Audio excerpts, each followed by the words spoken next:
Hello, people. Today's March the 2nd. The video that I'm going to show you is rated X. No foul language and all this. You heard me discussing Karen Reed. And I'm going to show you turtleboy. I want you to go to his YouTube channel. If it wasn't for turtleboy and all this, we never would known about Karen Reed.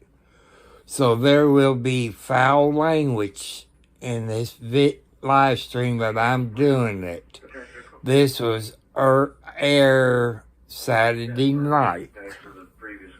So, you all gonna get to see Turtleboy and all this. So, remember, this is rated X tonight. Foul language, cussing, this and that. But he goes into details about Karen Reed. So, about Karen Reed. He's there where she's at. And there'll be a whole bunch of cussing. So I'm warning you that this is going to be X-rated. Not PG. It's going to be X-rated because of the cussing that Turtleboy does. I want you to go to Turtleboy's YouTube channel. Because he covers Karen Reed. So, let me get everything set up. So, comments right now. Where you repping? Patchy Junction, Taunton, Worcester, Long Island, Manchog, South Florida, Webster, Malden, Framingham, Tucson, Barica, Salem, Gloucester, Moosop, Connecticut, Charleston, South Carolina, Roslindale, Moosop, Connecticut, London. That is Turtleboy, people.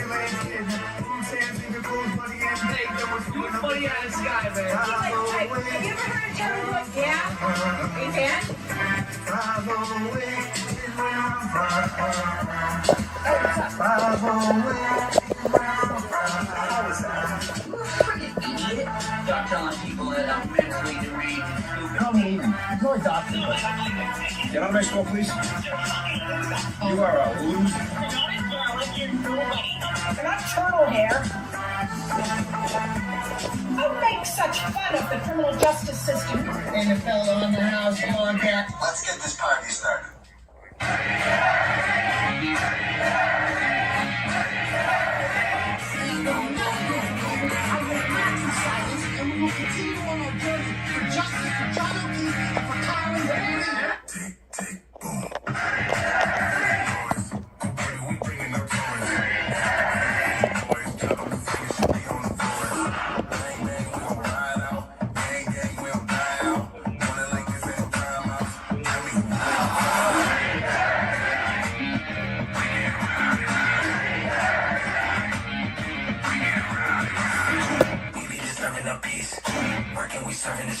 Karen Reed has supporters who've shown up in large numbers.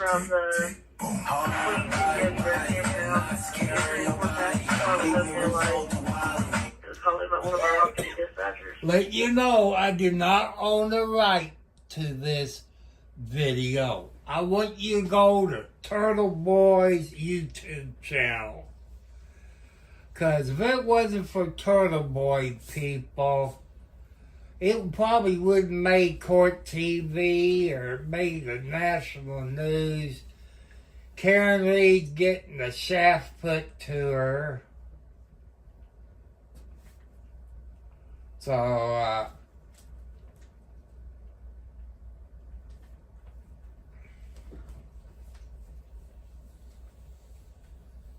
Named Turtleboy, prominently featured in a high-stakes murder prosecution involving the FBI, DOJ, DAs, and multiple powerful firms.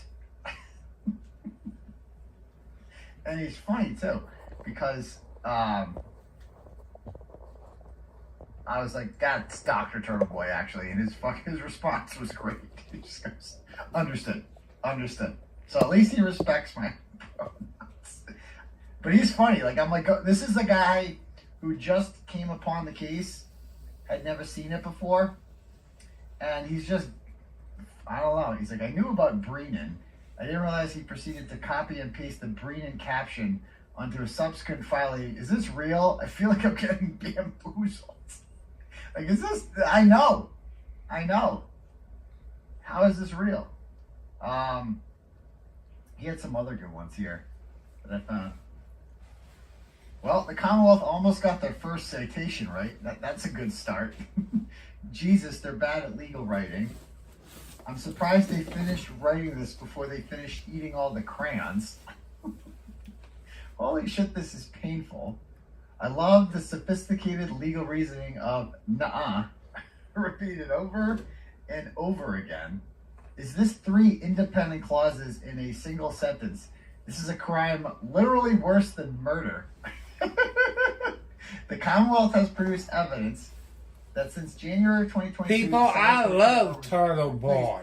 Due to its defective condition, and during the first trial, the Commonwealth called the technology director for the town of Canton to testify about surveillance video systems through the town, and he was subject to cross-examination by the defense. I know, it is quite a sentence. This is not great.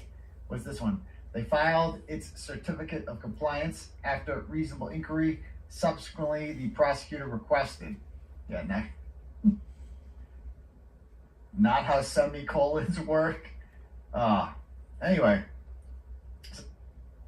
reading this guy, he's fucking hilarious. But he's like, it just shows you, this is what, like, a newcomer to the case who's never seen any of this shit before. This is his immediate reaction to this stuff. Like, it's so, how is this possible?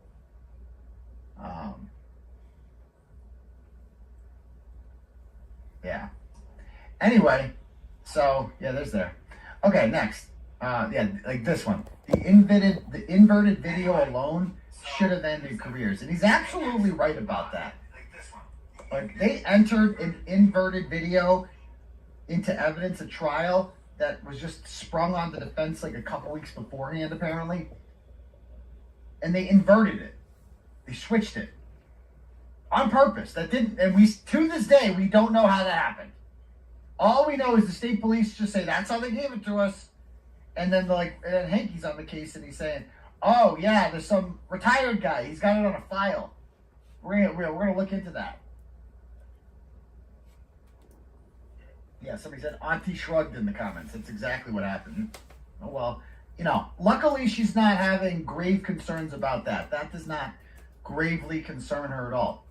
Nor does the cost to the taxpayers. You guys see this shit? Remember, when they hired Spanky Brennan, they told us he was going to get paid. Okay, here's how much Hank Brennan will be paid to prosecute Karen Reed in second trial. Okay. How much? Up $75,000. $75,000 funded by the taxpayers. Okay, cool. Up to $250 an hour. He's being compensated under a maximum obligation contract, which expires on June 30th. If his fees exceed that amount, or the case goes on past June 30th, a new contract will be written per the agreement. What kind of bullshit is that? Then what kind of, so it's not a contract.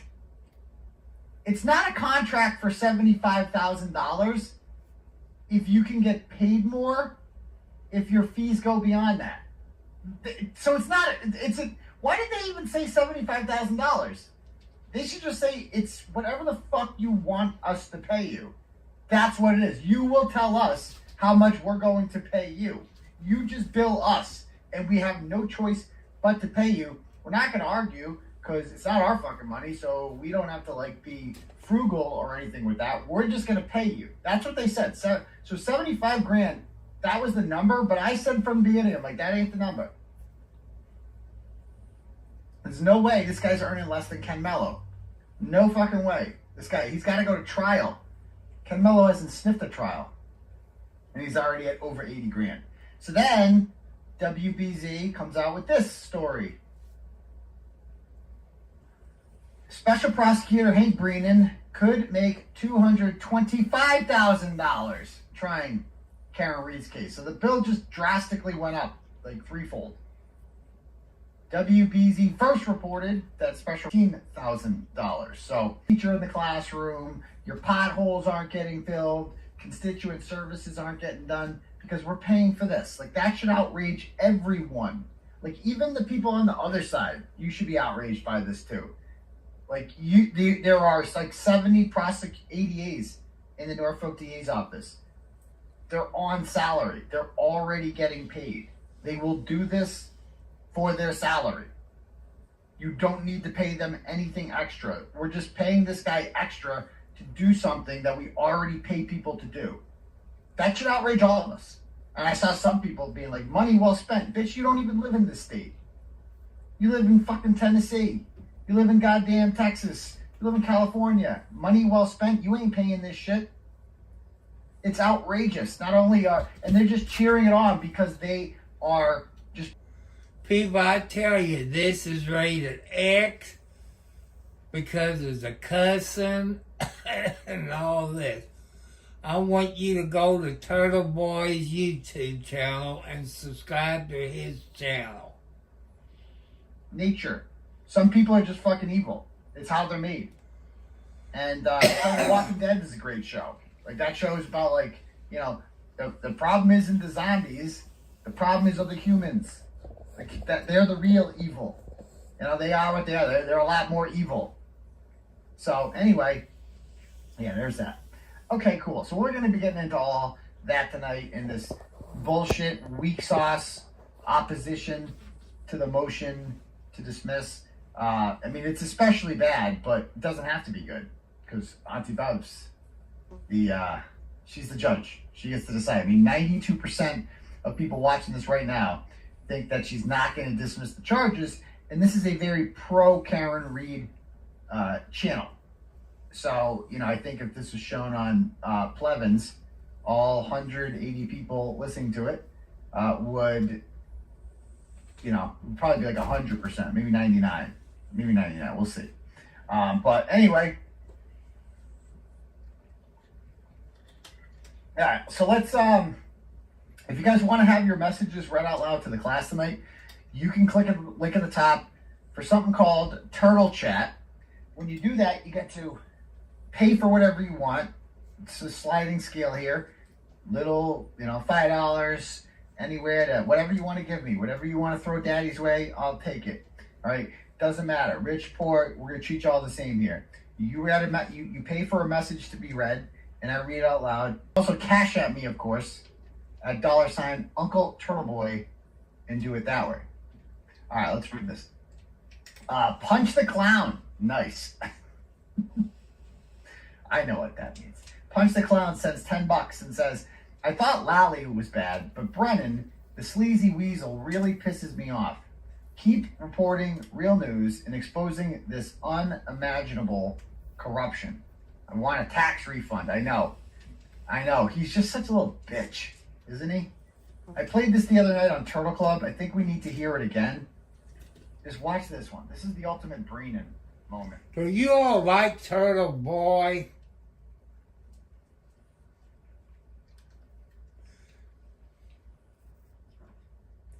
He lives where Karen Reed lives, you know, in the same state. All right, so check this out. This is him. Listen to what he says here. He notices that Alessi's laughing, and he gets so mad about it. You can see that's the anger in his eyes. prosecutor he's showing you. I am not trying to be overly critical of another attorney. I'm not. You can laugh, but I'm not. You can laugh, but I'm not. Look how mad he gets. Watch this. Look at this. Look at his tone change. So he's like, I am not trying to be overcritical of another attorney. And I guess Alessi like smiled at that or cracked up. And he takes it so painfully. Look how serious this guy is. He's so mad about it. He's like, stop laughing. I'm Hanky Brennan. I'm a serious attorney. I am not trying to be overly critical of another attorney. Look at his face. I'm not. look at his face. Look at him. Look at him. Look how mad he's getting there. Look at that face. He sees Robert Alessi laughing at him. And he's like, I'm being serious. I'm a real attorney. I'm not being overly critical of him. I'm a real attorney. You can laugh, but I'm not. You can laugh, but I'm not. What a loser. What a loser Spanky is, huh? Anyway. So yeah,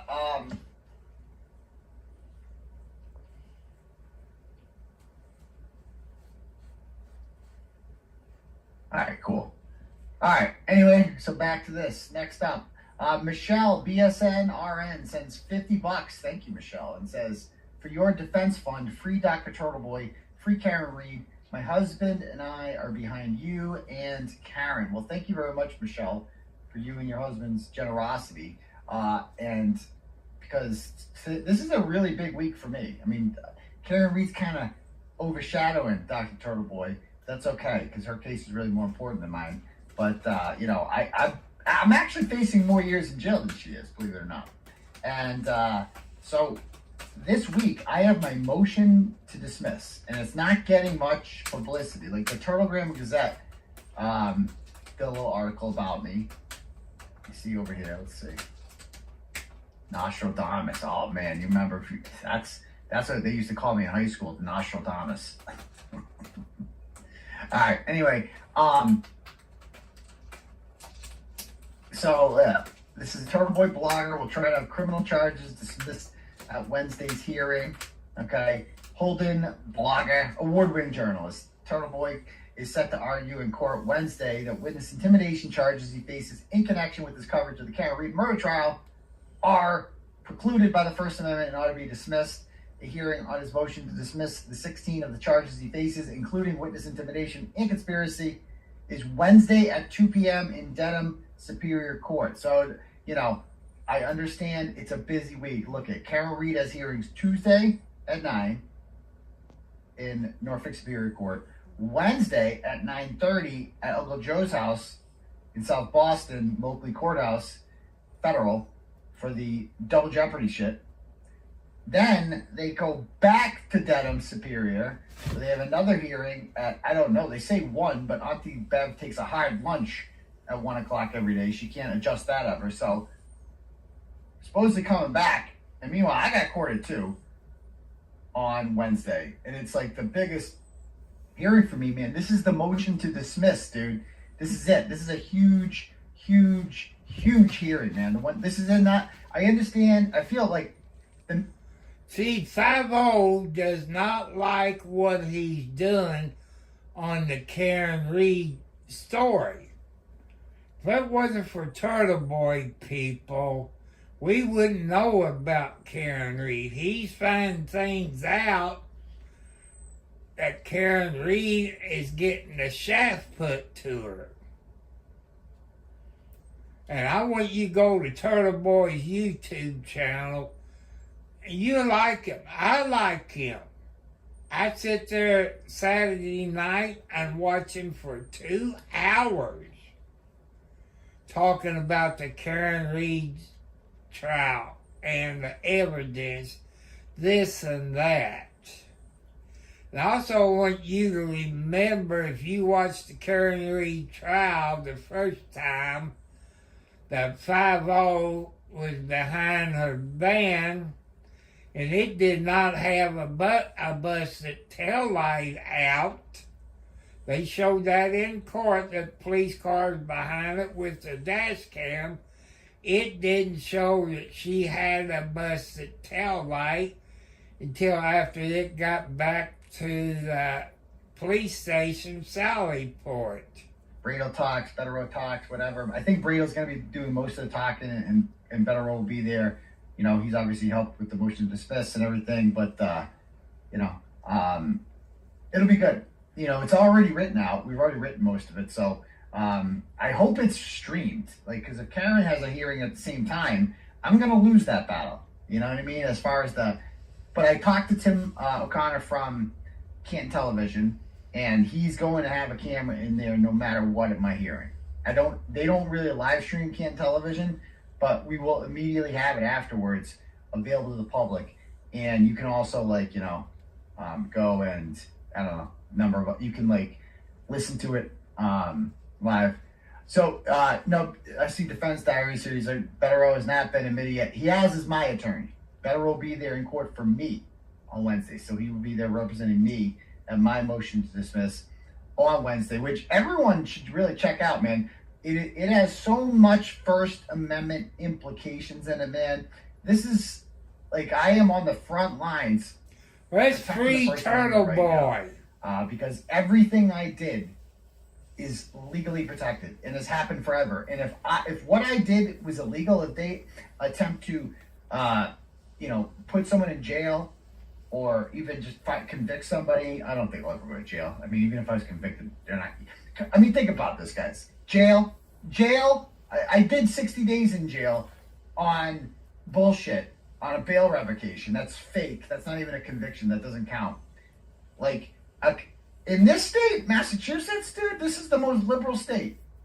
Come on. They just let that diddler cop out of jail from Dartmouth that Reddington represents. Nobody goes, it's hard. In Massachusetts, you gotta try to go to jail. You gotta try really hard. Jail, and think about it. You have to have a bunch of victims.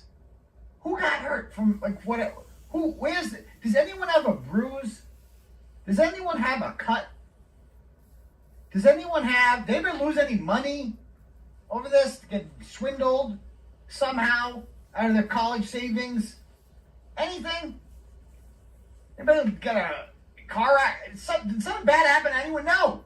This whole fucking thing is hurt feelings. Everything. It's Turtle Boy caused me emotional harm.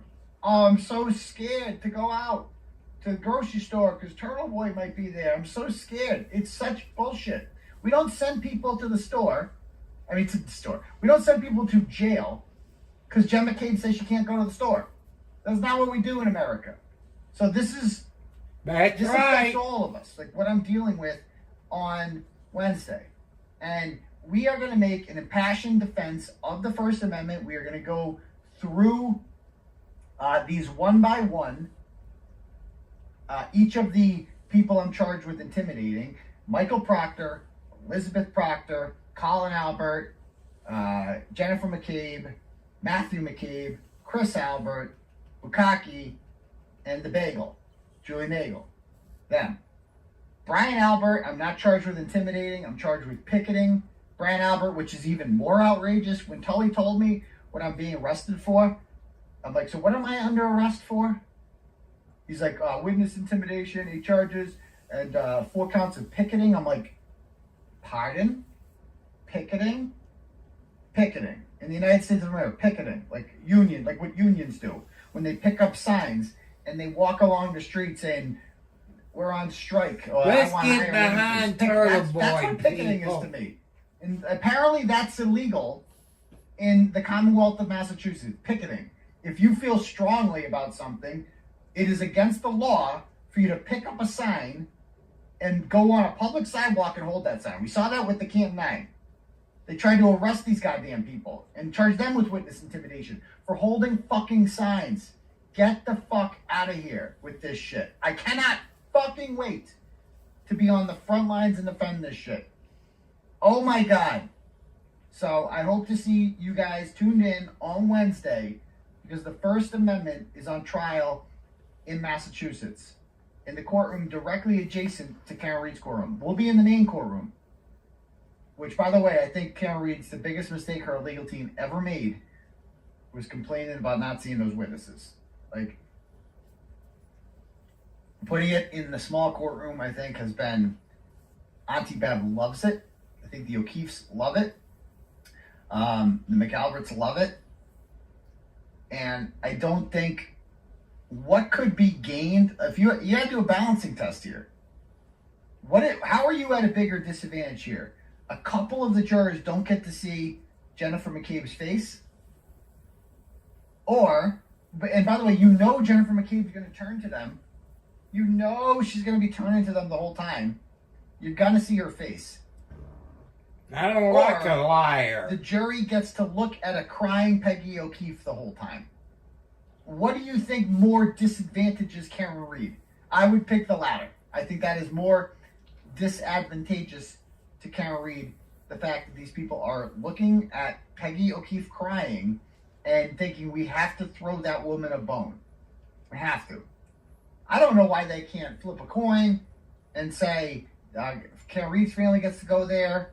It's a huge advantage sitting in those seats versus the other seats, I think, because you're just staring at the jury the whole time. It's so small. So anyway, I thought they had a bigger it's probably too late now to courtroom. do it, but I miss the old courtroom. It's a beautiful courtroom. That courtroom in Dedham Superior Courthouse is the architecture in it. It's historic. I mean, they've been lynching innocent people in that courtroom for centuries now. Ask Sacco and Vanzetti, right? It's a tradition in this courthouse. They lynch innocent people all the time. And so, being in there, you're like, oh man, some things never change. But at least the architecture's nice. The ceiling, I mean, you look and you're like, wow, they put a lot of effort into this motherfucker room. And there's all these huge portraits of judges. And you're like, oh, Auntie Bev's going to be up there someday. You know that, just to kick us in the balls. They're going to put one up of her. But, anyway, so here it says, a hearing on Carney's motion to dismiss is Wednesday at 2 p.m. Prosecutors argue he harassed witnesses, including police. Oh, no. In the murder prosecution of Reed. Carney picketed at their homes, confronted them publicly. Okay, picketed at their homes. Okay, yeah. Confronted them publicly. Yeah, all legal. And posted profane rants online. All of this is illegal. Not illegal. All of this is legal. You are allowed to do all of those things. All of it. Including their contact information. What does that mean? Who's contacting? I went through a public court document that had a bunch of phone numbers on it, and I shared the list on my screen from the public court document, and I called it Can't Roulette. I went through Jennifer McCabe's call log, and I just called all of them, and if they answered, they answered. That's it. That's not including their whatever. It's still not illegal. After alleging that O'Keefe was killed inside the Canton home of a police officer and that the witnesses framed Reed. The case received national attention, which was buoyed by Carney's coverage. All right. Reed is slated for a second trial in April after the first trial ended in a hung jury, blah, blah, blah. Court records show that lawyers for Carney in a 42-page motion filed February 15th seeking to dismiss his charges argue that the First Amendment protects speech he has used that the government has deemed witness intimidation. Exactly. The lawyers wrote Carney, who has written more than 400 articles about the Reed case, never strayed into the kind of speech that clears a high bar for true threats of physical harm and needed to overcome First Amendment protection. Exactly. Now, this is a superior court judge considering harassment orders against Carney. So this is wrong. I messaged Brad Petroshan, who I like, from the Turtlegram and Gazette. And I'm like, it's not harassment orders, it was stay-away orders. There's a huge difference. Stay-away orders are a condition of bail. Harassment orders are a completely different thing, which require their whole hearing and a very high bar to be set. Chris Albert and Jennifer McCabe applied for harassment orders against me. Didn't get them, because nothing I said constituted true threats. Yet these same people received stay-away orders against me that were they're no longer in place after I was indicted. The stay-away orders were thrown out by Judge Krupp. But it says here that harassment orders against Carney, a superior judge considering harassment orders against Carney in 2023, that's Krupp, opined that his vulgar and aggressive tactics were designed to exhort his followers to engage in threatening or harassing conduct and constituted true threats not protected by the First Amendment. So Krupp did say that, but that was not in relation to harassment orders. That was in stay-away orders, but I digress. And that he's talking about the Colin Albert thing initially. That's the biggest farce. that I did a fucking impression of Colin Albert. I called him up and I left a voicemail doing an impression of him, in which I said, "Yo, Colin, it's Turtleboy from them Advantage Boys. Bang, bang. We gonna fuck you dogs up. You hear me? All you bitches, we gonna fuck you up. Me and them Advantage Boys, we about that life, dog." It's the most obvious satire ever. And it's also an impression of him. And that was presented to the grand jury, except they didn't mention the fact that it was an impression. They didn't mention the fact that Colin Albert put out a video in which he literally threatened to hurt people, and I'm just mocking him. Like, that's fucking crazy that the grand jury was not told that. They never would have indicted me if they had known that. And this idiot judge reads the fucking indictment, and he's like, "Well, this sounds bad. Mr. Fredo, what's going on with that?" In a February 13th motion, Carney's lawyers wrote that his statements, while outlandish, are well within the realm of political hyperbole, as well as satire and opinion, citing at length cases in which courts found other objectionable speech to be protected from criminalization. Bradel and Federer argued the U.S. Supreme Court in 1982 set a virtually insurmountable bar protective of fiery public speech, where they found that a public threat to break necks of anyone violating an NAACP boycott was political hyperbole and within the speaker's First Amendment rights to rally his audience to his cause.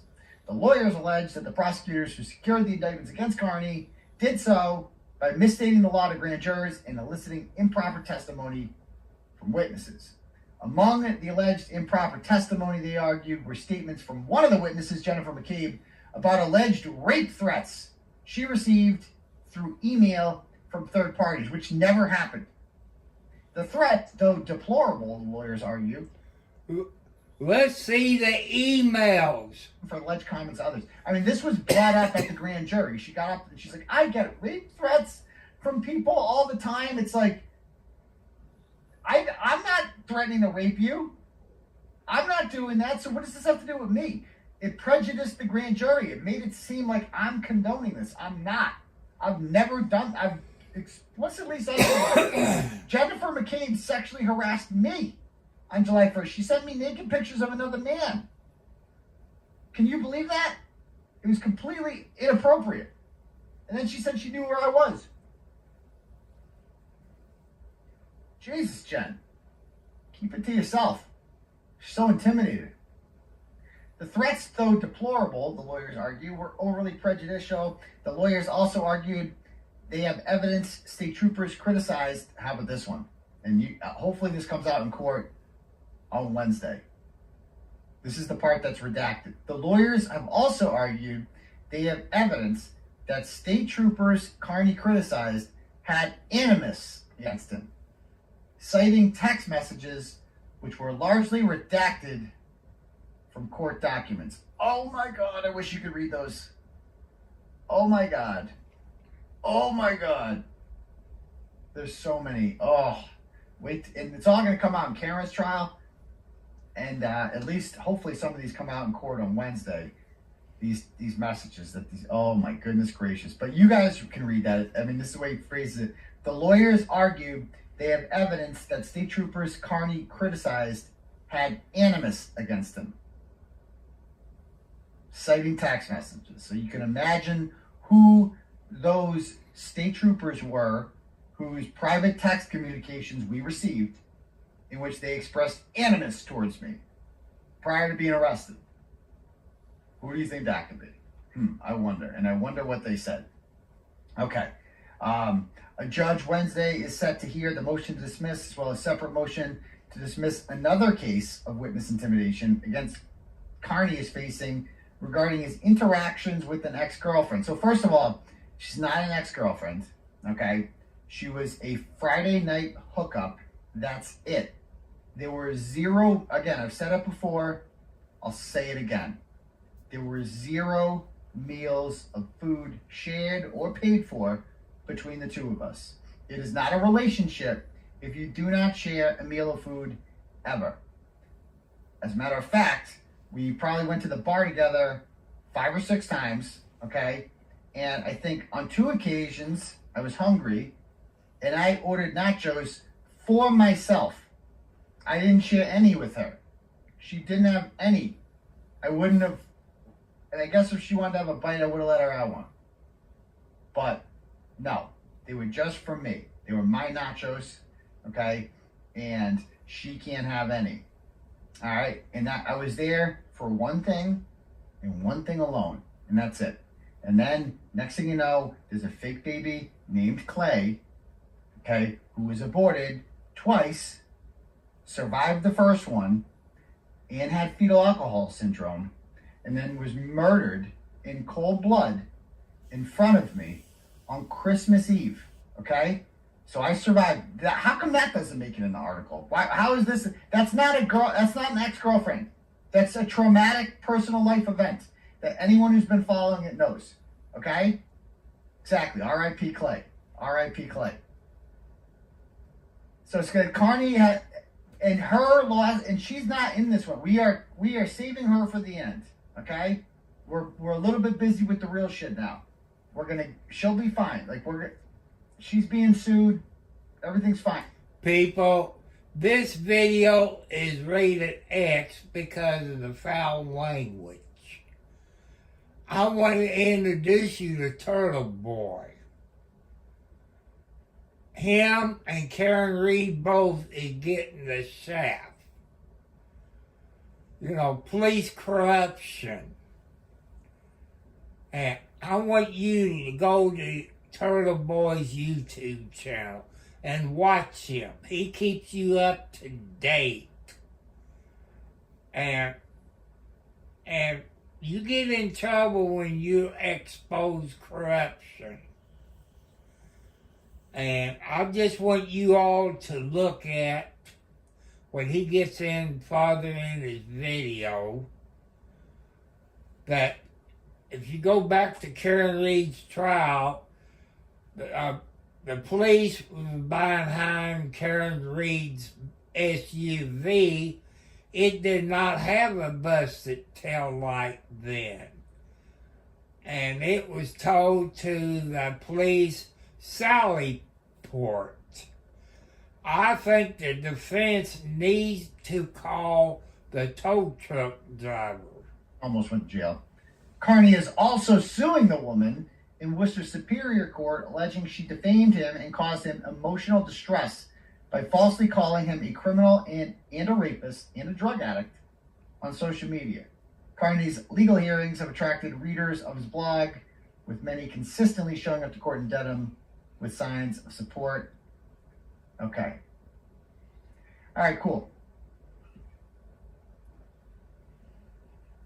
Anyway, yes, Clay will rise again.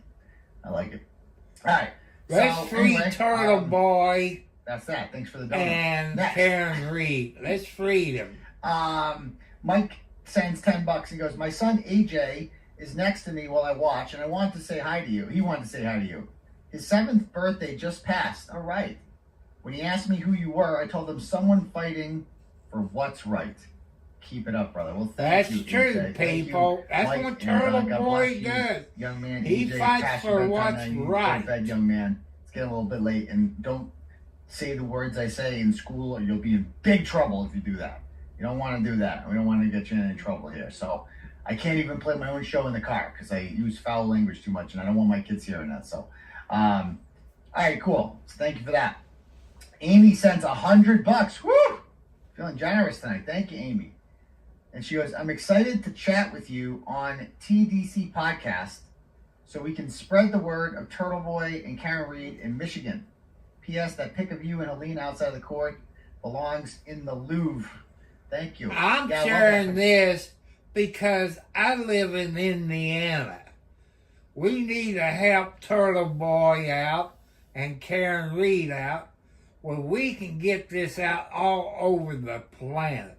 So let's free Turtle Boy and Karen Reed. Please, let's do that. This right now is rated X because of the foul language. Or something. I don't know. I got to change some minds. So I got to go on there and talk. So it's going to be good. I don't know what they were doing. We'll figure it out. So thank you very much, Amy. I appreciate that. and your generous donation. Carly sends $10 and goes, at this point, Bev could see a video of Higgins and Brian Albert pulling John out of the house, and she still wouldn't dismiss. I know. Love you, Turtle Boy reppin' from Boca Raton. Like, oh, is that really admissible? Do we have the metadata on that? I don't really know. I don't know. All right, thank you, Carly. Jennifer D sends $10 and goes, I forgot the similarities between Jen McCabe and Pam Hupp. I know, dude. Pam Hupp is evil. But Pam Hupp killed again. Like, she killed 3 times. Like, she's the scariest bitch ever. She killed Betsy, where am I drawing a blank on her last name? And then she killed her mother.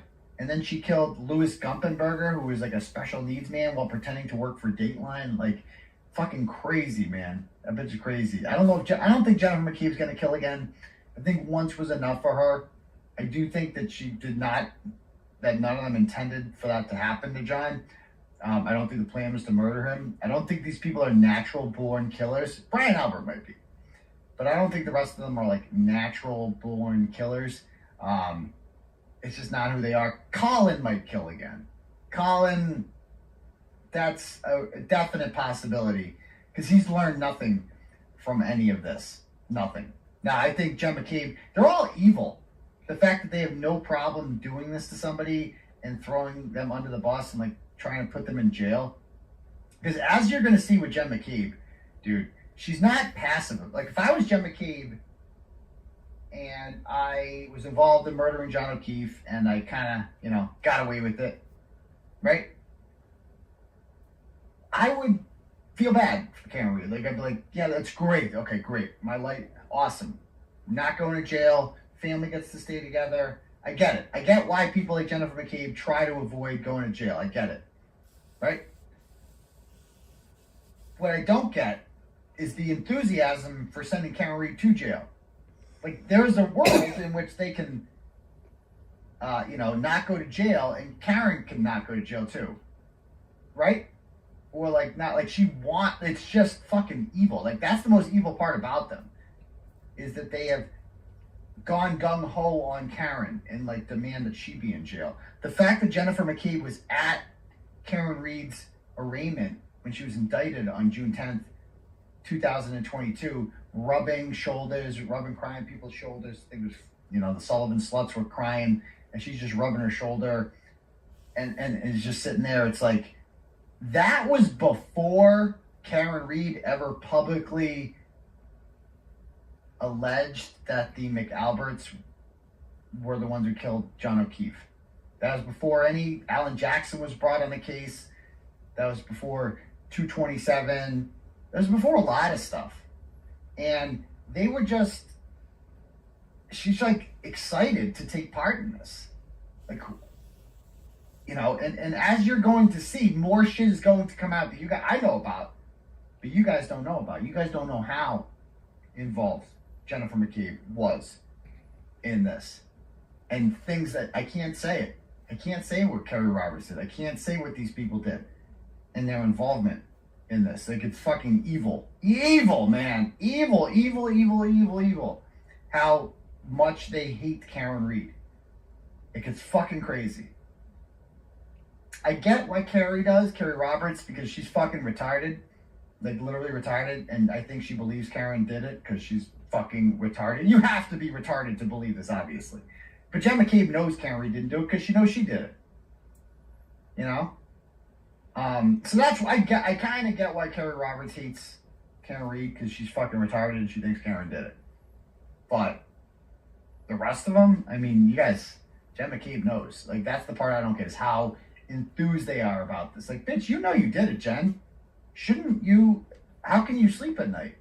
I could understand Jen McCabe wanting to get away with murder, but like having another person take the fall for you is the part that's like, I don't know. Again, people like drop the can. I don't think you guys understand what a protective order is. Corino School of Technology. There's protective orders on this shit. Hanky Brennan is reading every motion we file and be like, this is a violation of protective order. Of course I know more than you guys know. I mean, we get Discovery, and there's shit, everything's under a fucking protective order. Like, even in our own motion to dismiss, we put text messages from, as you guys saw in that document, a unnamed state trooper who shall not be named, who had animus towards me. We got text messages from him. And boy, wait till you read them. Boy, wait till you read them. You're like, wow, holy shit. Wait till you read, oh my God. Oh my God. I want to talk about it so bad, but I can't. I don't need to give you a hint. The hint is in the fucking thing that we read. I've been over I did a whole thing on Mike Young Jerks the other night with the, go watch that if you haven't seen it, Wednesday night, about the motion to dismiss in my case. And if you read the context clues, it's not hard to figure out, okay? So I shouldn't have to, I've led you to the water, now you gotta drink it, okay? So there's that.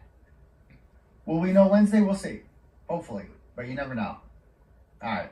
Anyway, she says, yeah, the reason Hupp was finally charged was because the shitty DA lost re-election and the new DA's campaign was based on finding the real killer. Imagine if the Norfolk County elects a bold new district attorney. Yeah, that would be nice. That would be nice. But so far, I've heard nothing. Heard nothing from the people who are supposedly running against Michael Morrissey. So thank you. $11 from Dougie Fresh. Okay, so this is a long paragraph. So again, if you send a turtle chat and it is more than 5 things long, I will not read the whole thing. I'll give you $1,000. I might read anything. I'll whore myself out for $1,000. If you send $11 like this and you send a fucking long paragraph, I am not reading the whole thing. Okay, so I'm gonna read the first couple sentences. Dougie Fresh Hogan says Karen Reed is a beautiful, innocent woman. Bev is a cum dumpster. Okay, I might read more of this now. Who deserves to be skull fucked. Okay, all right, we're off to a good start. Kate Peters looks like Miss Piggy banged Sloth from the Goonies and had a child. Brian Albert's son is I can't say it's the F word, even though I've said it before. I've said the F word before, like faggot. I've said that many times. I like it. But not when it's like a real gay person. You know what I mean? Like, you can't call Brian Albert Jr. a faggot. Like, that's not, like, you're supposed to call your buddies a fag, you know, who are heterosexual, and you know what I mean? It's like it's a derogatory. You can't call a gay person that. It's like if I was a white person and I was calling a black person the N-word for derogatory means, just putting them down because of that. It's like, come on. Obviously, Brian Albert knows his way or two around a dick, okay? And more power to him. But you can't be calling him faggot for that. You can't do that. I'm just saying. Okay? It's not cool. But anyway, you paid $11. I'm gonna read this. And his dad sucked off Dog the Bounty Hunter's shriveled sunburned cock. Colin Albert is dumber than a retard with fetal alcohol syndrome mixed with Down syndrome. Hank Brennan is a fuck-ass wannabe Adam Jackson. Brian Higgins looks fatter than Farva from Super Troopers. Ladies Dana Paul is an incel who's got less games than the New York Jets. Jen McCabe's snaggletooth cunt, Rag, whose children are apparently covered in cum, according to her. Julie Nagel is heavier than Roseanne, Rosie O'Donnell, and Lizzo. Chris Albert is a cock-juggling thunder cunt. Michael Proctor is a chicken fucker who will soon be Tyson's prison bitch and will be ridden worse than Tommy Lee rode Pam Anderson. Fuck Tully, fuck Bukaki, fuck Paul, fuck Rafferty, fuck Morrissey, fuck Wank. And if you're down with Norfolk DA, then fuck you too. P.S. Turtleboy, I want to get a cup of coffee for 9 hours. I have a story about corruption for you to write about.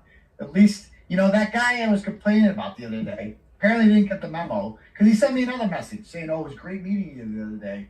We should totally sit down for coffee. Bro, if you're that just further cements that, like, we'll never sit down for coffee, because you don't even watch my fucking show.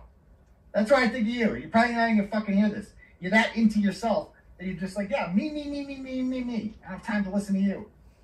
Go fuck yourself with your coffee. That was a good $11. I'll give you that one. Okay. Tony sends I heard it here first.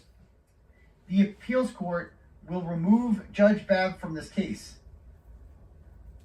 It is the only remedy lesser than dismissing the case T-Bone. I don't see how an appeals court can remove the judge from the case, since that has not been appealed anywhere, has it? Has it? I've not seen any sort of appeal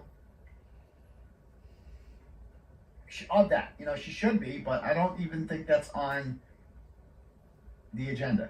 Okay, next up. Leslie sends $5, says, Turtle Boy, don't share food. Doesn't share food. No. Well, not if I'm hungry. I mean, I would have given her a couple nachos, but that's not, she wasn't there for the nachos, and neither was I. So there's that. Jay sends $5 and goes, this whole case is like the movie Who Framed Roger Rabbit.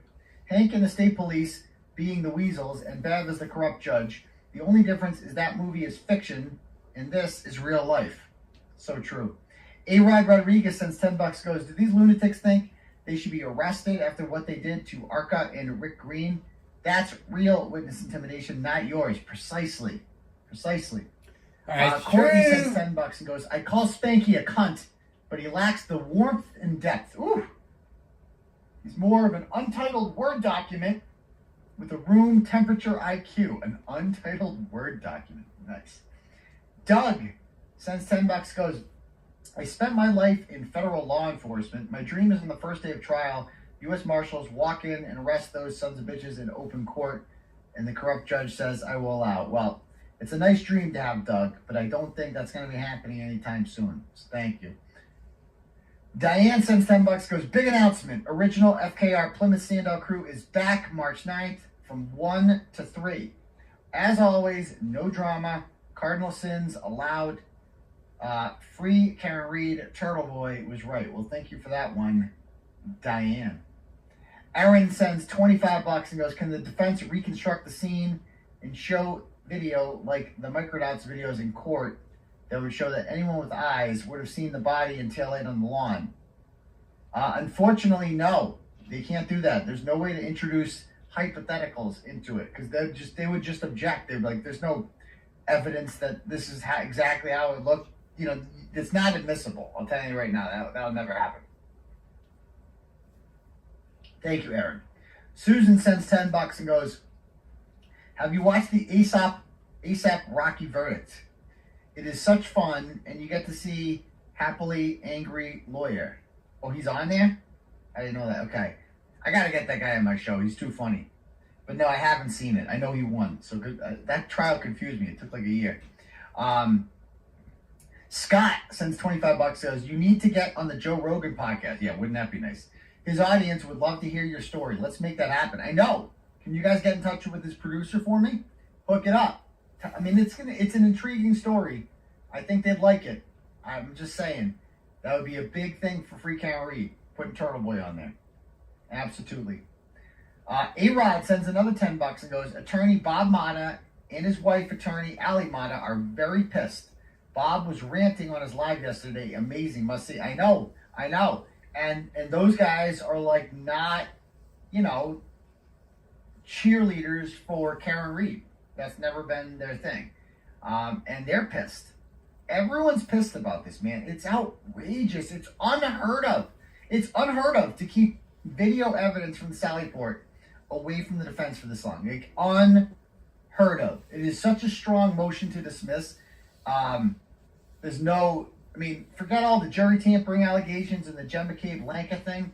The video shit that was withheld from these people is criminal in and of itself. So there we go. So thank you, A-Rod. Bill Meyer sends $10 and goes, guess what? 227 happened. Oh, it's without dispute that 227 happened. So thank you, Bill, SJ. What's 227? Can someone please do a round 2 of FOIAs at Canton Police Town employees for Turtle Boy? I bet they will get a lot of responses this time when they contact all the staff and pull them to come forward if applicable. Yeah, I think I did that once with the DA's office, and they're like, we have no emails with that. It's like bullshit. So thank you, Lollygagging. Susan, did I read that one already? Okay, let me refresh this. I don't want to miss anyone. Okay. Leslie sent $5 and says, like Joey doesn't share food. I don't get it. Is that from a show? I don't get it. Thank you, Leslie. Becky sends $10 and goes, if you saw the video of Higgins at the Canton Police, is he wearing the same hoodie he's wearing in the waterfall video, or did he change? Good luck this week. Oh, of course he's wearing the same hoodie. Yeah, he didn't change. I don't think, or did he? Actually, a good question. I don't know the answer to that one. That would be wild if he changed, actually. That would be actually very incriminating if he changed. Rosaline sends $20 and goes, Turtle Boy, hi, Doctor. I used to think Hank is so bad he must secretly be FKR, but all kidding aside, why does Hank continue to send over new video to the defense? He makes these statements that everything has been delivered, and then 10 minutes later, another video drops. Clearly, Lally had no problem not sharing video evidence, and we know Hank routinely lies about the defense team to Judge Bev, so why keep sending more video? It only serves to make him look stupid and potentially give the defense more evidence. I would love to hear your thoughts. P.S. Finally glad you saw Hank stating, you may laugh, but it's true to Alessi. That was my turtle chat question last week, but you had left court early and hadn't seen it yet. Well, now I have. Thank you very much, Rosaline, rather. Yeah, what was the question here? My thoughts on that. Why does he continue to send over new video to the defense? Because it's his job. I don't know. But I mean, I think Hank still is acting like this is like some honest production. But it has to go through his head as a defense attorney. Like he knows he would have a field day with this case. A field day. So it's gotta be weird for him to be on the other side of this. Shelly sends $33 and goes, Aiden, thank you for your relentless fight for justice. Watching you over the past 2 years has made me stronger. I stood up to 2 toxic manipulators, became a whistleblower, and saved the school. Well, good for you. Now I have an upcoming battle with a powerful religious institution. But no regrets. You inspire warriors. Also, it's my birthday today. Would love a shout out. Happy birthday, Shelly. Happy birthday. March 1st. There you go. 2025 will be amazing. Justice for Officer John O'Keefe, Ken Reed, and of course you, Turtle Boy. Well, thank you. I mean, again, odds are at any given time there are how many people watching this on YouTube? 6,300. So odds are there's at least 20 of you right now. It's your birthday. So happy birthday to Shelly and everyone else whose birthday it is today. So there you go. Thank you. Nicole sends $10 and goes, I had very little faith in Beverly full of baloney cannoni. I like that one, full of baloney cannoni. But I think there's a small chance she might dismiss the case to protect all the scumbags from an evidentiary hearing. Well, she already canceled the first evidentiary hearing that was scheduled on May 24th. She just canceled it the day before. So she says, good luck on Wednesday. Well, thank you, Nicole. So I don't think that's going to happen. Okay. I'm going to read some cash apps, and then we'll get started on this motion to dismiss thing.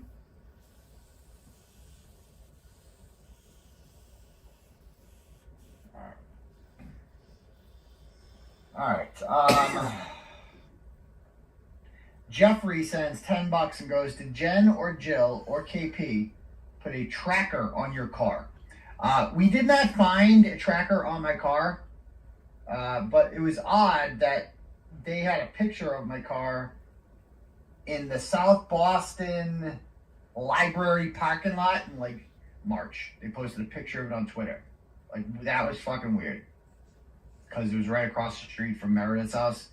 And so I'm like, these people are literally stalking me. Who's crazy enough to stalk me? Well, I can think of 2 people that would be that obsessed with me.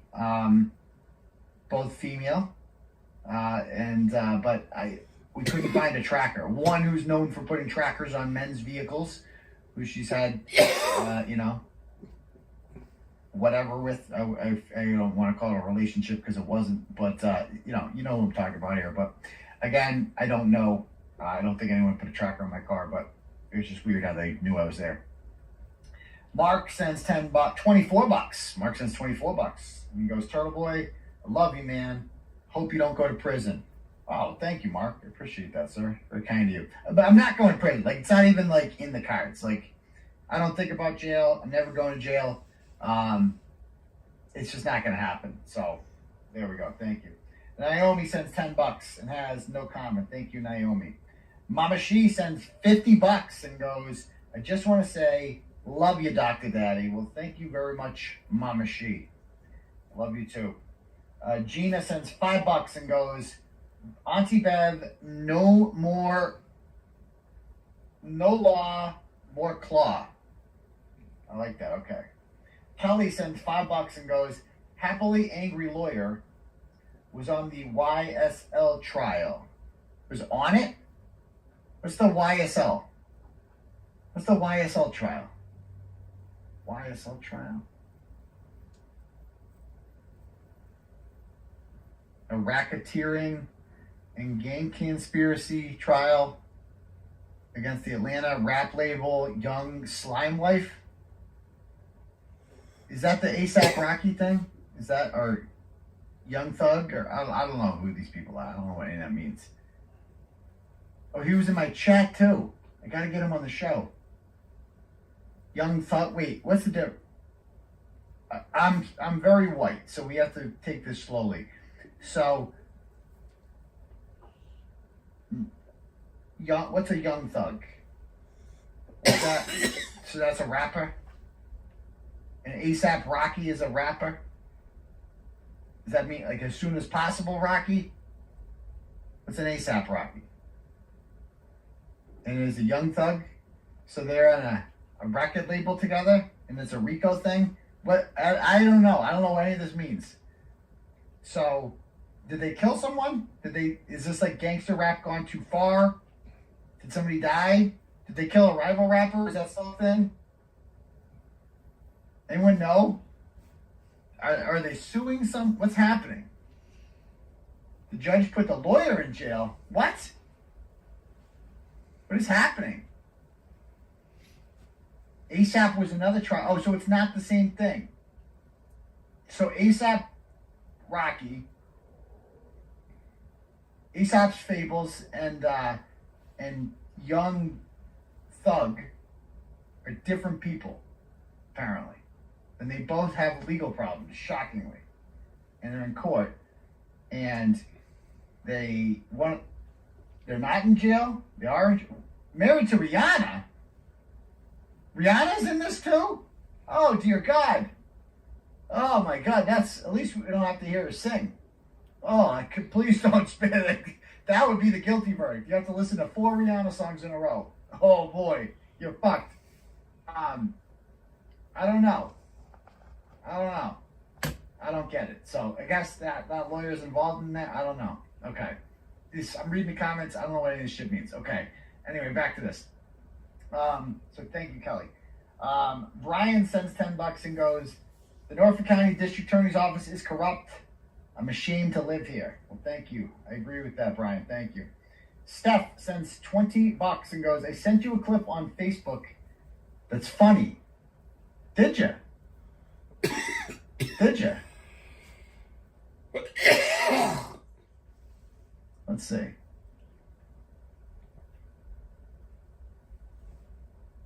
Let's see. This clip is worth listening to on a show. It's gold. Shot. Let me play this clip.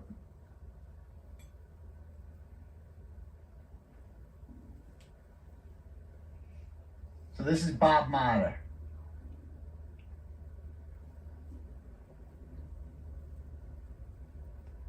Estimation, just kind of in summary, this absolutely positively should be granted. I don't give a shit what Hank Brennan wrote in that ridiculous response that wasn't supported by anything other than his words. You know, I mean, if we don't put our foot down at some point with the government, we're in deep trouble in this country. I mean, it's that simple. Yep. It's that simple. Yep. They don't get to just make up the rules as they go. No, they don't. In order to get convictions. True. Can't do it. Can't do it. Can't allow for it. No. It's against the rules. I mean, Hank Brennan talking about what he knows, what happened to the tailgate. You weren't there, Hank Brennan. Shut the fuck up. Pretending like you were there. Were you there that night, Hank? Quit acting like you know when things were broken and when they weren't. You're not in front of a jury, brother. You're trying to explain why the office that you're now representing didn't send over discovery.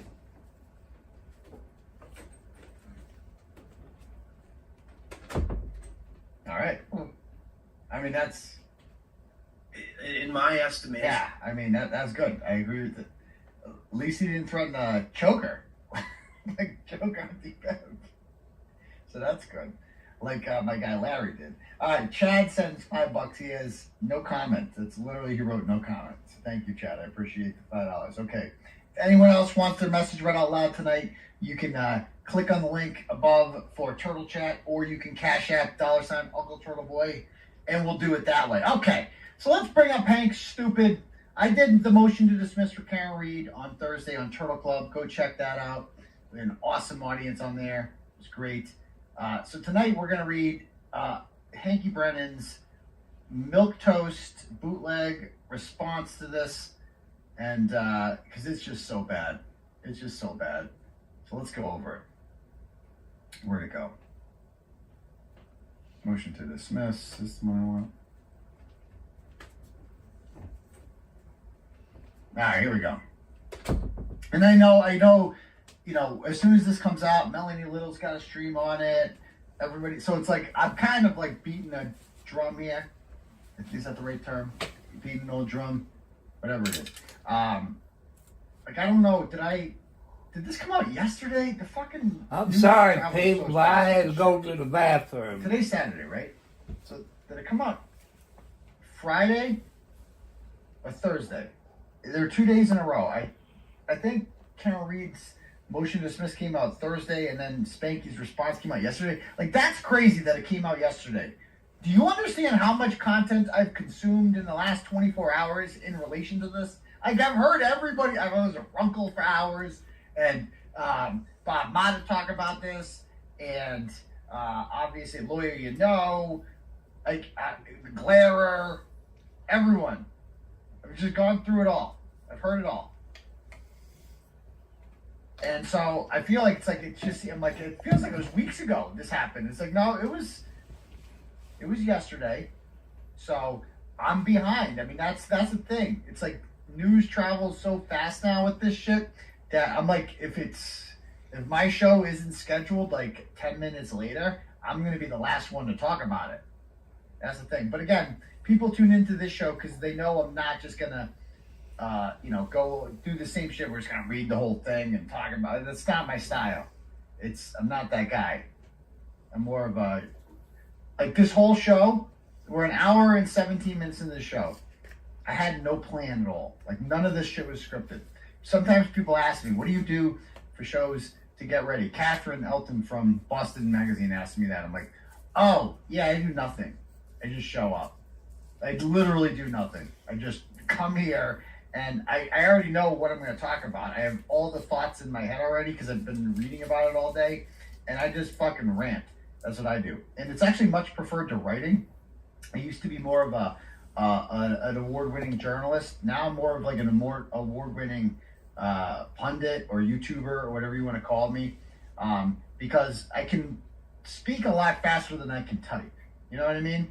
And I can just say a lot more words in an hour than I could typing words in an hour. So anyway, let me go back and read this. Okay.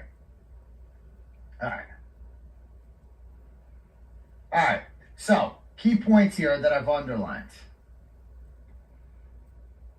The surveillance video. All right. Camp Police Department surveillance video. How are you going to explain this one, Spanky? How are you going to explain this? Okay.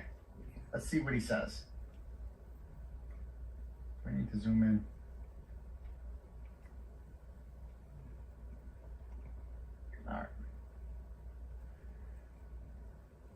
All right, he thinks he's cute here. With further provided to the defense was the ring surveillance video of the defendant's broken rear tail light at approximately 5 a.m. I mean, this is such a lie. Defendant's broken right rear tail light. No, it was not broken at 5 a.m. It was cracked.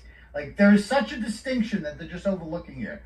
We don't dispute the fact that the taillight was clearly cracked when she pulls out of John O'Keefe's driveway. We contest that it happened right there. We saw it happen when she hit his goddamn car.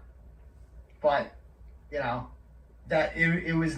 That's true. They showed the video in court. In that video,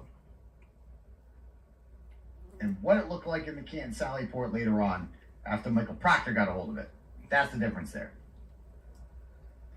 Statements of witnesses who observed the defendant's broken taillight around 5:30 a.m. Okay, so that would be Jennifer McCabe and Kerry Roberts. Canton police cruiser, and again, Jen McCabe is a liar. Kerry Roberts is brainwashed by Jennifer McCabe. Nothing they say matters.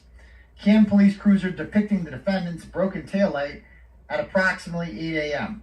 when they went to do that wellness check on the kids, who really didn't need a wellness check, but they went over there anyway, and Charlie Ray's dash cam video gets a behind, like directly behind Karen's car. You see it. It's definitely got a crack in it, but we don't see the side of the taillight, which is the majority of the car, so you don't see the condition of the whole taillight.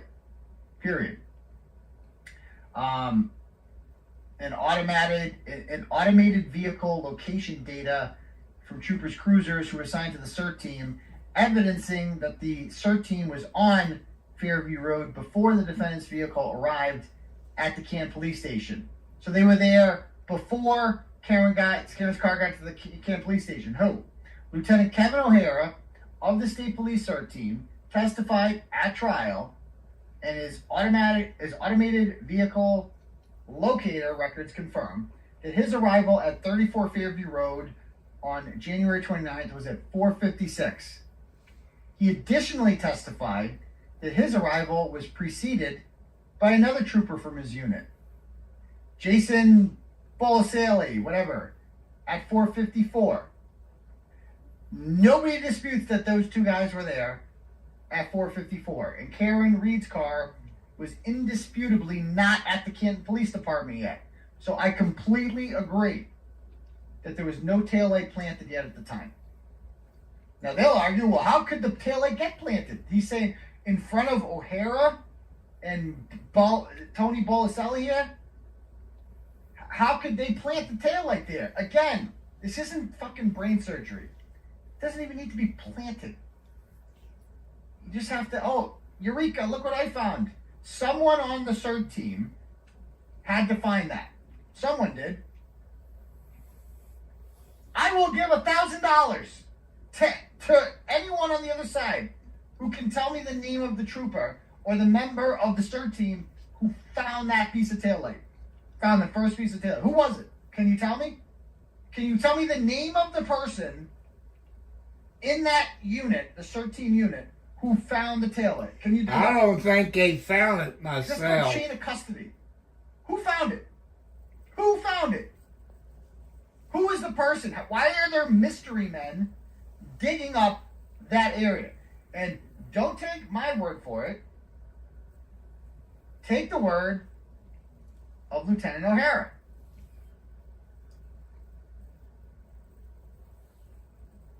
Yeah, let me I'm gonna take down the chat because people say this ends. This blocks the turtle chat. Okay, I'm gonna take that down. Okay, cool. All right, let me pull this up.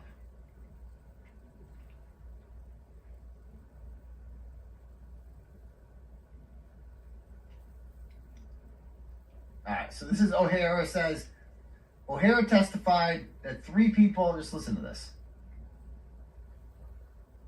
That went as far as the 7 members of your unit, 7 members for the House. Were there 5 other members? Were there only 2 that I recognize from the state police? So I'm not sure who the other 3 were. They were camp detectives, camp patrolmen, but they were all dressed in plain clothes. There were 5 members. There were 5 other people there. And how many didn't you recognize? As far as the 7 members of your unit, 7 members for the House. Were there 5 other members? Were there only 2 that I recognize from the state police? So I'm not sure who the other 3 were. They were camp detectives, camp patrol. Camp police. But they were all dressed in plain clothes. So there's 5 people there. He recognizes 2 of them. That means 3 of these people are unknown to him. He thinks they're Canton police, but they're all wearing plain clothes. I guess he didn't ask, who the fuck are you, for some reason. Anyone could just join the CERT team and show up and start shoveling. And Eureka, somebody finds it there. Shocking. Again, Kevin Albert, of course, would have access to all of this shit, wouldn't he? And again, we got to watch this Joe Flipperhead video. Just watch this for a minute. That is the tow truck transporting the defendant's vehicle, arriving at Canton PD. So 5:31, the Canton Police Department video shows that the truck has finally arrived. Okay, 5:31. At 5:33, Sergeant Simpson sends out an alert saying, we don't have the green light yet to begin searching. They are ready to go. They're there. If anyone else wants to come down and help, please do. There's a dead cop involved here. But we're waiting. We don't have the green light yet. What on earth did they need the green light for? What are you waiting for? Why would Tully not give them the green light? Can any of them explain? They had to bring the What were you waiting evidence. for, Tully? They had to So bring at the broken 5:36, tail light. car pulls into the Sally Port. Indisputable.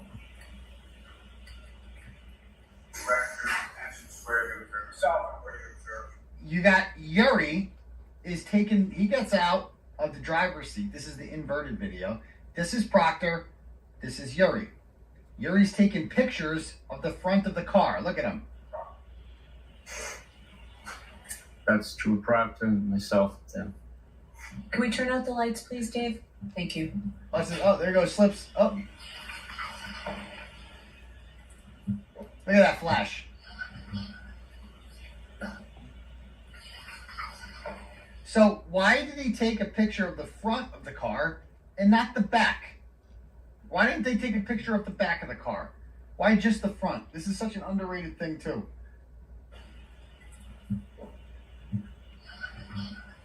After we found one or two of the pieces of the taillight, I asked him if he knew how much damage was to the taillight, or if he had a photo that we could get of the taillight. What anything did he tell? He told us at that time the vehicle was being towed back to Canton PD, so he did not have a photo to show us. They didn't have a photo to show them because Tully tells O'Hara that the car is still being towed. But yet they've already taken a picture at that point. Because he's like, how much taillight are we looking for here? Can we get a picture of what the taillight looks like? But no, they didn't take a picture, did they? Just to the front. And Tully lies about where the car is. And at any point did he make any reference to was coming along with the tow? He said Sergeant Buchanan and Trooper Proctor were following the vehicle back to Canton PD. Tully claims you couldn't get a photo because the vehicle was being towed back to Canton Police. A complete lie. A complete lie. We wanted to know what we were looking for. Specifically, Lieutenant O'Hara wanted to know what we were looking for and what's the scope of the items we're looking for. But all members were on scene by 5:41. Once all the members got on scene, we set up a line search. So we had discussion about how much taillight we believe was missing from the street's vehicle. After we found one or two of the pieces of the taillight, I asked him if he knew how much damage was to the taillight, or if he had a photo that we could get of the taillight. So that as we go along, we would know if we had enough, or we had it all, I should say. So, this guy's just fucking pure evil. This piece of shit. I hate this motherfucker so much. But yeah, I mean, listen to what he's saying here. So he's just lying. He's just lying. At 5:41, he gives them the kind of green light to start doing this. The car is in the Sally Port by 5:36. All right? And again, let me just go over a couple things, right? So they claim they start looking for this taillight at 5:41. All right? And they claim that the first piece is found at 5:45. Somehow, they start just digging through 18 inches of snow and immediately find a very, small piece of red taillight, okay? Just sitting there, they got one. Then, O'Hara says that they searched 59 feet from the front door to the fire hydrant. The first piece of taillight was found in front of the flagpole, which is like 15 feet into the yard. If they started at 541, that means they'd have to go 30 feet in 4 minutes for them to find the first piece at 545. That is some fast ass shoveling. Also, the most important thing from the O'Hara testimony, Joe Flipperhead thinks, he said that after we went 8 to 10 feet from the point they found the last piece of taillight, they decided to call the search because they didn't find anything.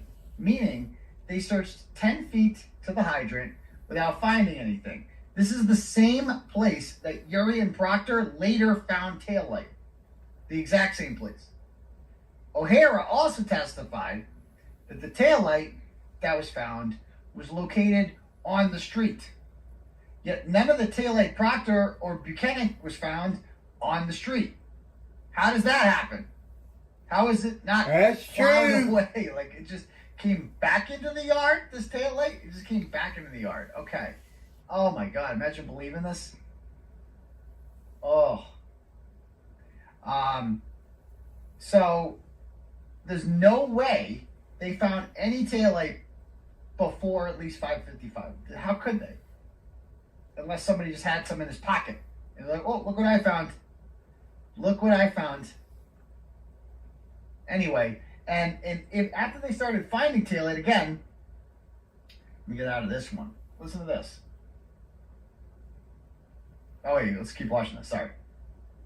And so with respect to that, what, if anything, were you able to share with Lieutenant O'Hara with respect to his vehicle at that time? I didn't have much information because it was still on a tow truck or being loaded up into the Canton Police Department at that time. Now, it was still on a tow truck at 5:41. He testified to that. It wasn't on a tow truck at 5:41. He will have a different story this time, this trial around, and he will say this is a scrivener's error. And guess what? Guess who will have no grave concerns about this? That would be Beverly Cannoni. She will have no grave concerns about the fact that this guy's story is going to change in the trial too, because this is what they always do. I've been doing this for 2 years. They lie, they get caught in the lie, and then they say, oh, that's not what I meant to say. It happens every fucking time with these people. Every time like clockwork. It will happen again in this trial, because he's going to get cross-examined about this. I guarantee if Joe Flipperhead's finding this, Alan Jackson's seen it too. Guaranteed. And God forbid if they let Mark Betterow on that team. He's going to see this shit too. They're going to see everything if that guy gets on the team. That guy is a stickler for the details. You're aware that, or you testified yesterday, that at some point while you and CERT team were conducting search at 34 Fairview, that Sergeant Mechanic and Proctor were following a tow truck with the defendant's vehicle from Dyke to the Canton Police Department, correct? Yes. Yeah, it had been at the Canton Police for 10 minutes before the CERT team allegedly began their search. Tully said during the search, the SUV was still being towed to Canton Police.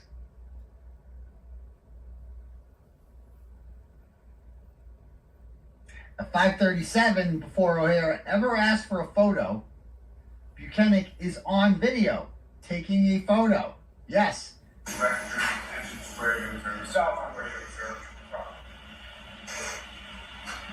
That's true. Proctor, myself, then. After we found one or two of the pieces of taillight, I asked him if he knew how big, how much damage was to the taillight. After I found one or two pieces of taillight, I asked him how big this is. AKA, how much taillight are we looking for here? Because if there's just a small crack, I think we got it all. But if he had shown him a picture of what is now being entered in evidence, he'd be like, well, we got to stay a little bit longer. Because we didn't find all this shit. There's definitely more under there. I don't think O'Hara is in on this at all. I think this is just a guy whose job is to shovel shit and look through snow and look through fucking woods and shit. And I think he's just a useful, Toby Flenderson. That's what this guy reminds me of.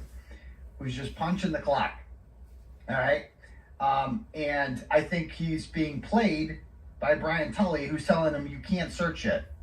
No, not yet. Not yet. I'll tell you when. He's like, okay, how much taillight are we looking for here? And then Tully's lying to him. Tully's like, we don't have any pictures. He's got fucking pictures. He's got pictures. He's just lying to him. To me, I failed to see any corruption from this guy. He didn't smell like he was in on it. You know what I mean? Get a photo that we could get of the taillight. Can we turn out the lights, please, Dave? Thank you. There it is. At that time, the vehicle was being towed back to Canton PD, so he did not have a photo to show us. Ooh.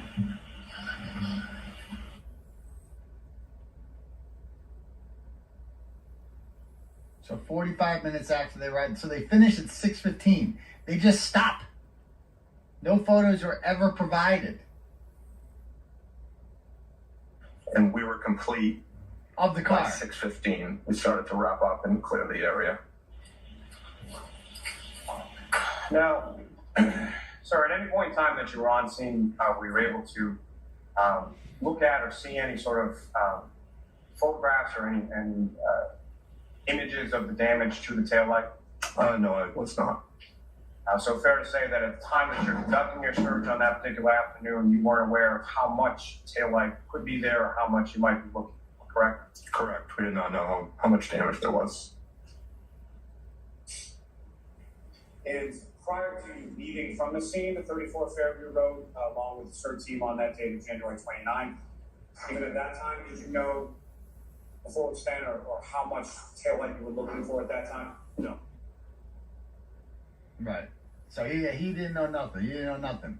And again, O'Hara came back with the CERT team the next day to continue the search. After listen to what he offers to do here. I told Tully, and we'll do a debrief at the end. We'll go over probability of detection, how I feel that we would have found everything that was there. I told him that there was a good chance we did not find everything, and so if you want us to come back in the daylight, we should have spent a light in the search, or after a couple of days, the weather was supposed to warm up. If you wanted us to come back after there was some snow melt, just to reach out to me, and we would come back. I told him afterwards, I don't think we found everything. We'd be happy to come back tomorrow if you want my services. Never calls.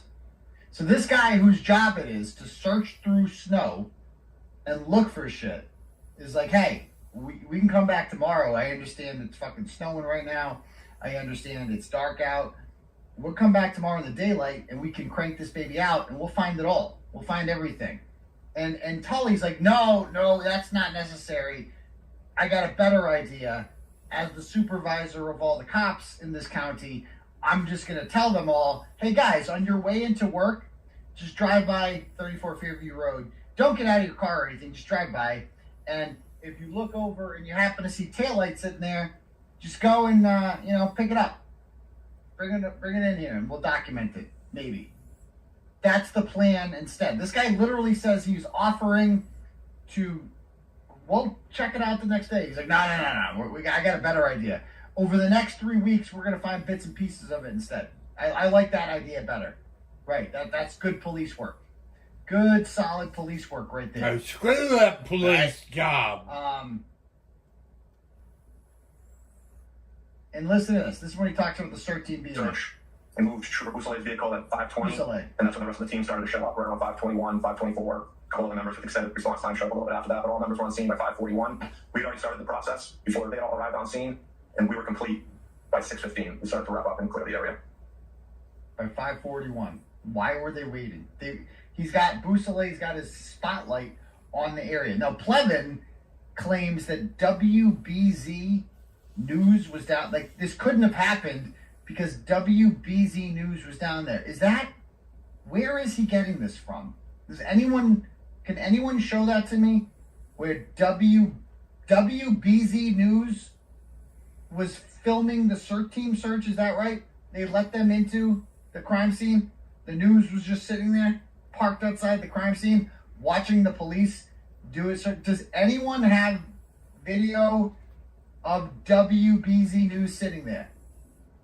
This is what he claims. Again, when I say Plevin claims this, I mean, that's what they're going to claim, the Commonwealth. Whatever Plevin says, you have to assume the Commonwealth is going to argue the same thing. They are one and the same at this point. Does anyone have any fucking clue what he's talking about? I know he's completely full of shit. Whatever. But where the fuck is he getting this from? They couldn't have planted taillight there because WBZ. I failed to see I've seen a picture from Boussolet's car. Again, the cover of this article has a picture right here, okay, of the CERT team search. That's it right here. And you can see, let me blow this up. Actually, I can just go over here. CERT team search Fairview Road. Okay.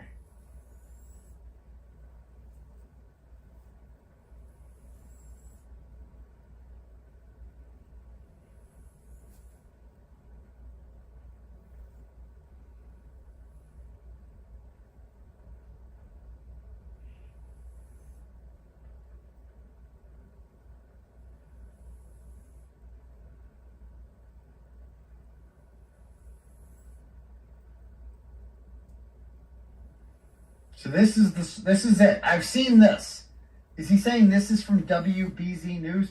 This appears to be dash cam footage from Boussolet's car. That's what I assume that's what. I don't know what the fuck this is. It's a still photo. They're saying this is from WBZ. Karen Reed, WBZ CERT team. Okay, let me read that. Karen Reed, WBZ CERT team.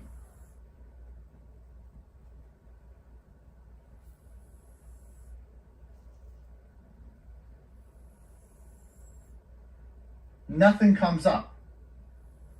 Like, nothing useful comes up. Like, wouldn't there be... What if I just... I know what I'll do. I'll do an advanced search. You Google it. Watch this.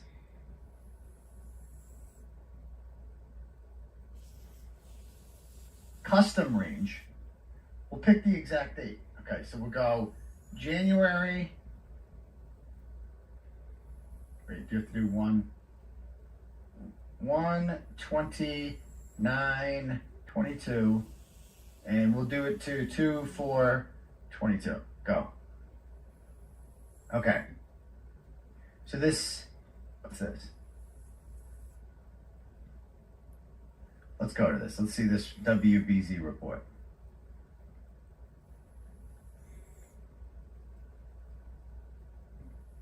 The body of a man found outside a home in Canton is that of a Boston police officer. Officer John O'Keefe, who was off duty, was... So this is what the WBZ film has. So this is what they have. This is the WBZ footage Kevin's talking about. Okay?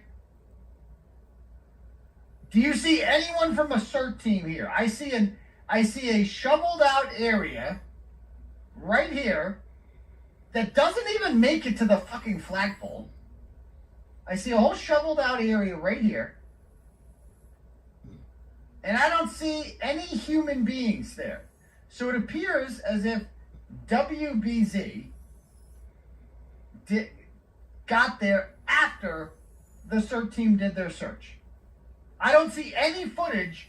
Plevin has said, and this is what these idiots are saying, is that there was no time to plant taillight because WBZ was sitting there and they would have seen the taillight being planted. They were sitting there the whole time.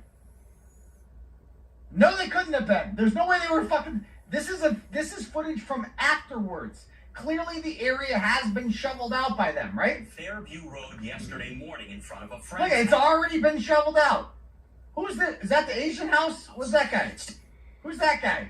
Who is everyone walking... Who's this guy? Who are these fucking people? Just walking through the fucking crime scene. Yesterday morning in front like, who's this guy with the lamp? Who's that guy? What the fuck is this? I've never seen this. I've never, analyzed this before. That's an Asian guy, correct? There's just an Asian guy with a fucking kerosene lamp. Like we're in 1850 here. Walking through a crime scene. This is wild. This is a guy with a fucking kerosene lamp. Walking through a goddamn crime scene next to another guy with a shovel. The job is clearly done, whatever they've done. There's a fucking truck here, whatever this truck is. I don't know what's going on here. What is happening right now? Friend's house. State police were at the scene last night investigating this. At this point, it's not clear how he died. An autopsy is set for tomorrow. Like, is this Boussalet's car? Is that Boussalet's car sitting there? With the spotlight on? O'Keefe was a 16-year veteran. Okay, so they're coming back. Who are these guys? Who are those guys? Who the fuck are those guys? Which ones? O'Hara. Who the fuck are these guys? Anyone know who these fucking guys are? I mean, Plevin is saying, again, that WBZ was there the whole time. Why don't they have video of him shoveling? All I see is the aftermath of it. Now I see two guys walking through here. What are they doing? The shovel is still sitting there. Again, they didn't make it all the way to the flagpole. Of the Boston police. And how the fuck did they find taillight in here? They didn't even go all the way to the ground, it looks like. I don't see any grass here at all. Come on! Police department. What's this? Okay, what's this? So is this Boussalet? What side of the streets? What's going on here? Department released a statement on the death of Officer O'Keefe, which reads in part, John will be greatly missed by his friends and colleagues here at the Boston Police Department as we send our heartfelt condolences to his family and loved ones during this difficult time. Crazy to think about. So there's that. What's this one? Okay, that's the only footage I can find from that. I mean, a bunch of other stuff comes up, but from that, wait, no, I need to, once again. Yeah, that's it. That's the only thing that comes up. Only thing comes up. So, I don't know, guys. I guess I must have missed it. I guess I must have missed WBZ sitting there, Plevin. Missed that one. Okay, cool. Or maybe they should have, why isn't the prosecution, how about this? Since Spanky Brennan loves to find interview footage of Karen Reed, wants it all, why hasn't Spanky filed a motion to get all of WBZ's video coverage from January 29th, 2022, right? I mean, WBZ was there, right? WBZ, according to Plevin and them, could end this shit right now because they were sitting there right there, the filming the whole time. So he wants all of the fucking unedited footage from Boston 25 interview with Karen Reed's dad because I guess she fucking confessed or something to murder in those interviews somewhere. Maybe we'll find out. But, you know, footage from WBZ of the CERT team that could prove or disprove that somebody showed up there and planted taillight. Nah, we don't need a motion for that. How come the only person who ever wants video footage that actually matters is Karen Reed? Why is she the only one wanting Sallyport footage, like, and filing motions for it and shit? Why isn't it the other way? Aren't they trying to convict her? If they're so convinced that Karen Reed's taillight was completely shattered when it entered the Canton Police Sallyport garage, why aren't they the ones getting that goddamn video? They don't want it, do they? Why is that? Why is that? Oh, I know. I know. Because it wasn't how they said it was it? And everyone knows that. All right, back to this.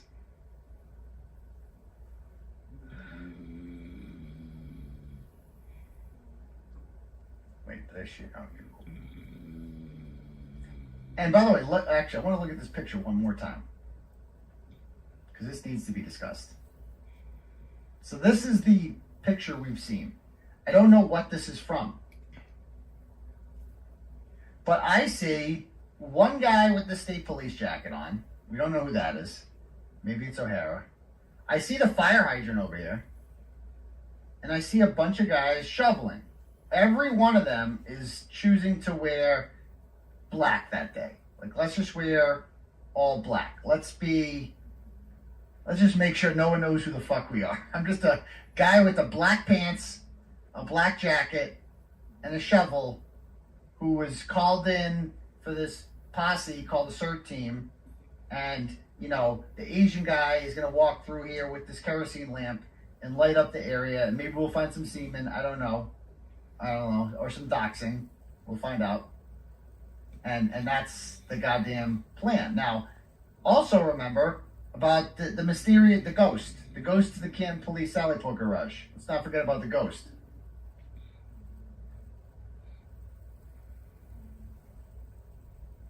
So 5:31, the car gets there. 5:36, it goes in. 5:37, Bukkake's taking a picture. Proctor's already back at the taillight. Then at 5:37 and 37 seconds, the camera jumps forward 20 seconds, also known as shit's deleted. And at the point it comes back at 5:37 and 57 seconds, there is a ghost walking out. A transparent man who he's wearing, like you can see through him here, but he's wearing this. Look what he's wearing, all black. You know who else is dressed like this? Every guy at the fucking CERT team is dressed like that. So a guy who is dressed like every other fucking guy at the CERT team, according to that picture we looked at, walks out of the goddamn garage. And he happened to be standing right next to Michael Proctor. How long would it take for Michael Proctor, and he goes for that taillight immediately. He knows the CERT team is waiting. He knows that that the green light has not been given for some inexplicable reason. They're all sitting there holding their dicks, waiting to shovel. And they're like, no, we can't. So Proctor gets there and he's like, we got to go fast. Okay? He goes right back to the taillight. He immediately makes a fucking beeline for the goddamn taillight. 20 seconds disappears. All of a sudden, the man is seen leaving the garage who was not there 20 seconds ago. He was not fucking there. And then he's seen leaving. And he's right next to Proctor. So, again, he didn't even have to fucking destroy the whole thing right there. Just a little piece. They need something there. They need to put something at the scene. We don't have time for 45 pieces. 4 will do. Because if there was 45 pieces of taillight there, they would have found 45 pieces. Or at least 20. I don't fucking know. They would have found more than 4. Especially that Czechoslovakia motherfucker. Don't forget about that Czechoslovakia motherfucker. The bad boy. The dinner plate. That bitch. That Proctor found on February 18th. It was the biggest goddamn one. The biggest piece was found 3 weeks later. Come on. Come on. He held it up in front of the jury. Look at this bad Czechoslovakia motherfucker. How the fuck did they not find that? So you don't need to put 45 pieces there. You got to go fast. Gets in there. Take this part out. Oh, it's fucking cracked already? This is easy. He might not even have to fucking pull shit off. There's probably some of it in the inside of the tailor, whatever they call that. Because there's none found at One Meadows, right? So it's got to be pushed in. Rip off a couple pieces. Hand it off to the ghost, who's dressed like every guy on the CERT team. So the ghost takes his fucking pieces at 5:37 and he's out of there. Now, what they could do to solve who the ghost is what if there's some, oh man, if only there was some video footage from outside the Canton Police. What if there was an exterior video that could get the car pulling in and it would show the right rear taillight and it would show the face of the person, the ghost, walking out? Wouldn't that be fucking cool? Oh, well, lo and behold, there is. Who? This didn't come up in the first trial. It turns out that the whole fucking time there was an exterior video that showed the whole thing. And Spanky Brennan, as honest as he is like, oh, gives it to the defense on January 28th, 2025. And says, here's the goddamn video. Oh, awesome. Let's check this out. Play this bitch. Okay. What do we got here? It's like watching spice porn in 1994. The whole shit's blurry. okay? It's like scrambled porn. You can't see shit on there, okay? There's nothing there. Everybody knows what I'm talking about too, with the scrambled porn, all right? And you can't see anything on there. And that's just standard. That's just how shit works around here. And that's just supposed to be normal. None of this shit is normal. None of it. So the ghost walks out, and it's a 4-minute drive from CPD to Fairview Road. It's right there. It's 1.4 miles. If you were a cop, you don't gotta wait at red lights. You just go. You get there, and coincidentally, 5:37 to 5:41 is how many minutes? 4 minutes. And the search starts at 5:41. So the last member, the green light gets there right at the same time as the ghost. The ghost of the Canton Police Selling Point Garage gets there, and boom. And does anyone know Proctor? Somebody sent me this video. I didn't realize it. Proctor testifies about who the ghost is. Do you guys know who he says the ghost is?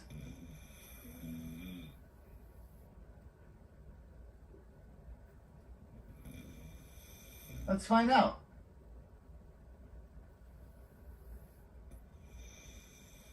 Let's find out who he says the ghost of the Canton Police Selling Point Garages. Actually, this motherfucker really is a ghost now. Here we go. Was back in the vehicle. Somebody just, while you were in the back of the vehicle, just sort of appeared. You walked out the south, correct? Yes. And was that Chief Berkowitz? Yeah, that's right. He looks like him, yes. Yeah. So you and Chief Berkowitz go toward the rear of the vehicle. He just apparates out of thin air because the video is missing some footage, correct? It appears that way, or it skips.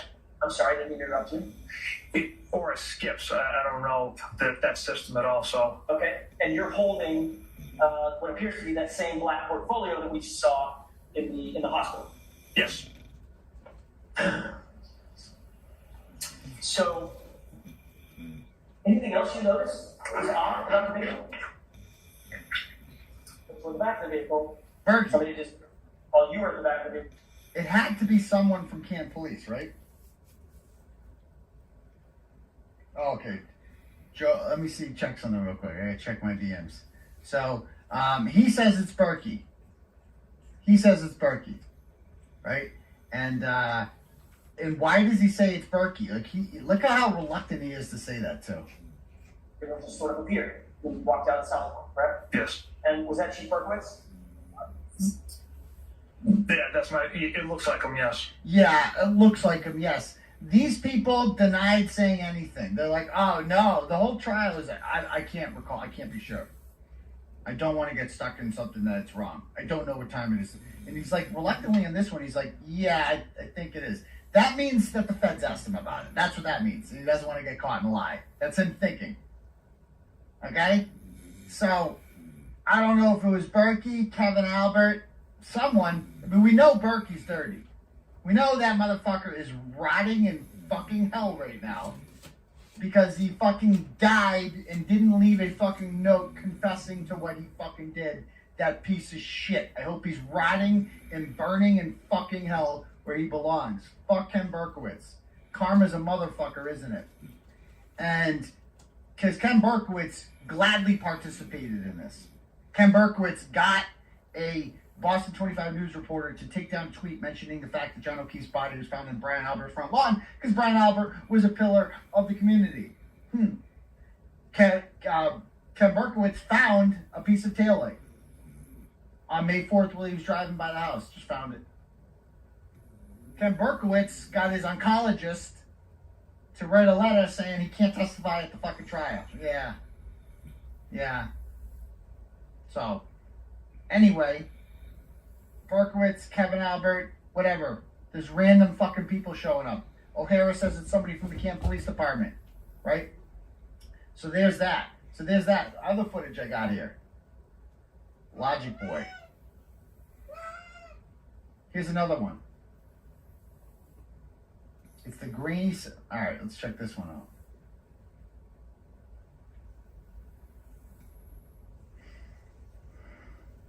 Lena, check out the video. Commonwealth turned over. It's the grainy salad. This is T Clubber Lane. 69. Okay. Alexis, it's the grainy Sallyport video that jumps from 507 to 550. Alexis LX570 appears out of nowhere like Santa dropped it off. So they got two videos given to them. They got the Sallyport Garage inverted video, and then they got this motherfucker. Whatever this is. Look how... If we could, with the court's permission, begin playing at this time, this is about 5:07 and 10 seconds. That's time of day. We can play for about a little less than a minute. Okay. Then this happens.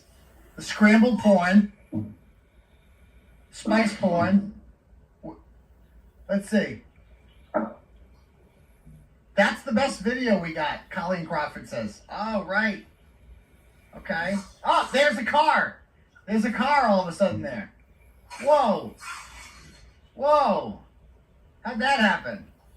Sorry, did you see what we picked up videos that just ran from 5:07 to 5:50? If we could... So there's that. That's normal. All right. And, you know, if the Sallyport Garage video was motion censored as they claimed it was, why does it revert back to that sort of blurriness all of a sudden? Like, how do we not see it entering? Should we see it entering if it's goddamn motion censored? I'm just saying.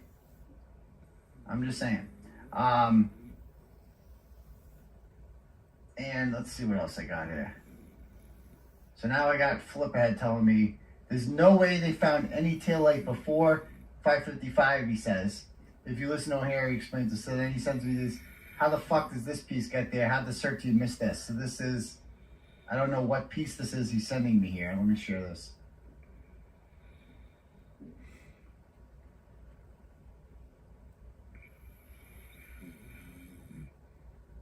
Yeah, it sends me this. This is, what date is this? 6/5/24? Oh, this is entered into evidence. It doesn't say what date that's on. Oh, what's this one?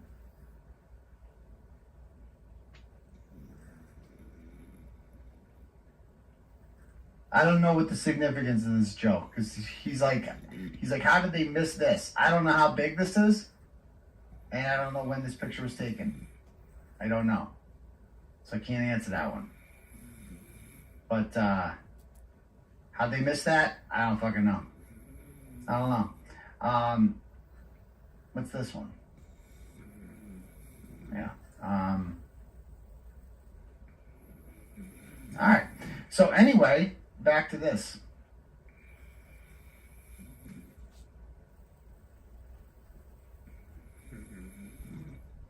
All right, let's get back to the motion to dismiss. We got a little off track there.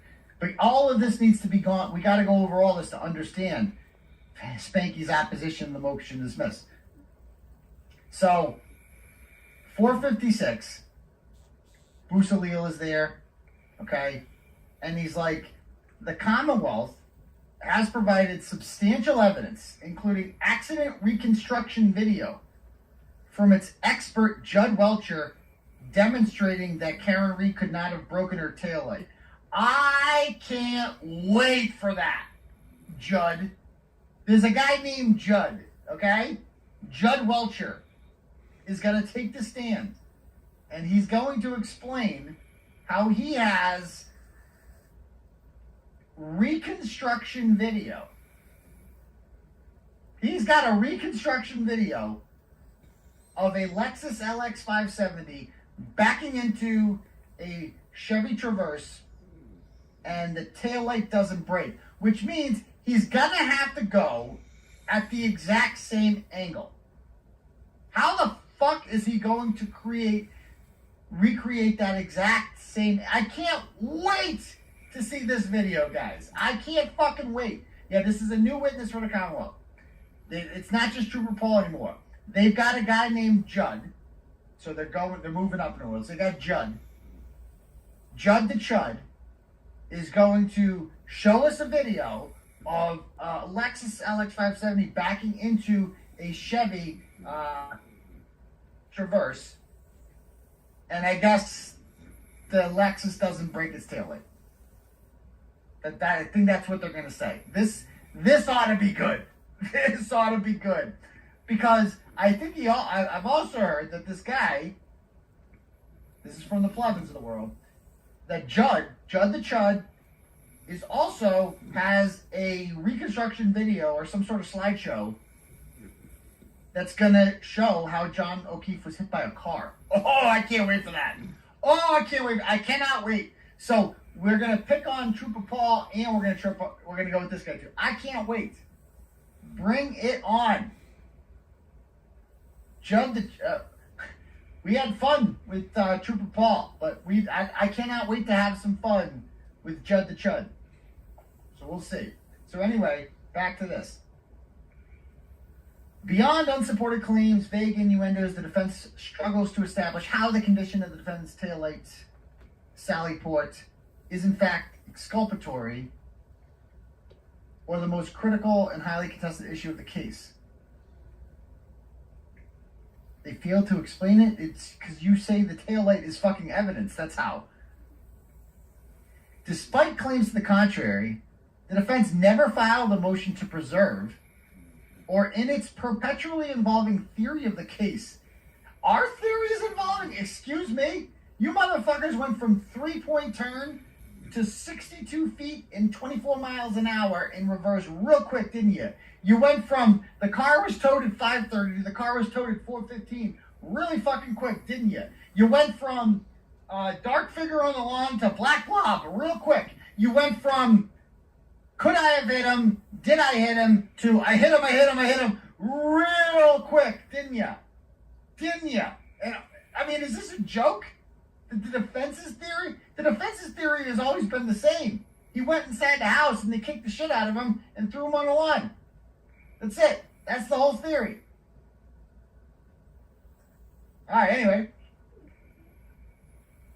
They never filed a motion to preserve. What? Surveillance video from the Canton police. Oh. Well, and here's the thing. Oh. Because they did file a motion to preserve all physical evidence, including present or near the decedent at the time his body was discovered at the alleged crime scene. But the Canton Police Department, guys, isn't the crime scene. Is this guy fucking serious? Is he fucking serious? Oh, we didn't have to preserve the Canton Police. It's not, and this is what they're actually going to say, is that we didn't have to save that. Why would we save that? We just have a case that we just housed what we believed was the murder weapon in the Canton Police Department. We didn't need to save videos of anyone touching it. No, nothing shady about that. If you think there's nothing shady about that, you were just a dishonest person. That's all you are. You're a dishonest person. Everybody and their motherfucker knows. Everybody and their mother knows how fucking shady that is. Okay? Prior to that, the prosecutor had never been alerted to the existence of the Sally Port video by investigating officers. What?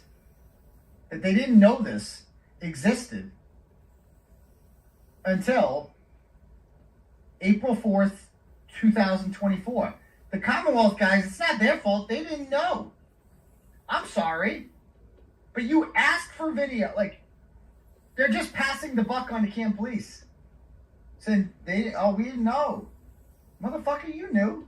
You contacted them. They obviously preserved all this video. So,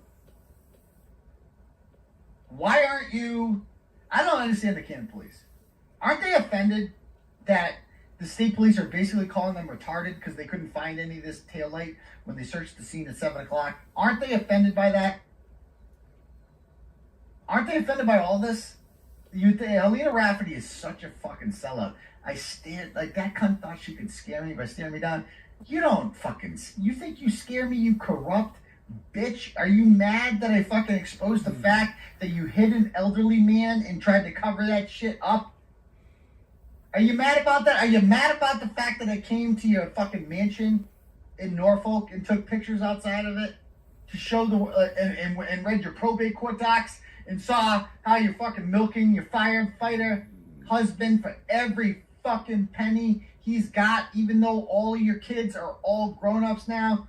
You freeloading cunt. Oh, you piece of shit. You think you scare me, Alina Rafferty, with your scare dance? You fucking... Oh, you lit bitch. Lesbian in training. Oh my God. I hate you. Anyway, fucking hate her. She's the face of just mediocrity, isn't she? Mediocrity. Oh, I hate her. Anyway, back to this. Let me pull this up now. So, that was interesting, but now we got to look at this over here. So check this out. And I forget the name of the Twitter account. I think it's like Look the Other Way, something on Twitter. They found this. Olivia Niall Lambo retweeted it. Check this out. This is a screenshot from during the trial. How has this not been brought up? Look at this. This is shared from the trial. The prosecution had this on the big screen. These are all their files. Look at the dates on some of these Sallyport videos. 6/2/2023. What? All these videos are 6/2/2023, 6/7/2023, 6/2/2003. They got these videos, the Commonwealth did, on those dates. That's when they got these videos. They were never turned over. They've had them the whole time. They're busted. How do they explain that?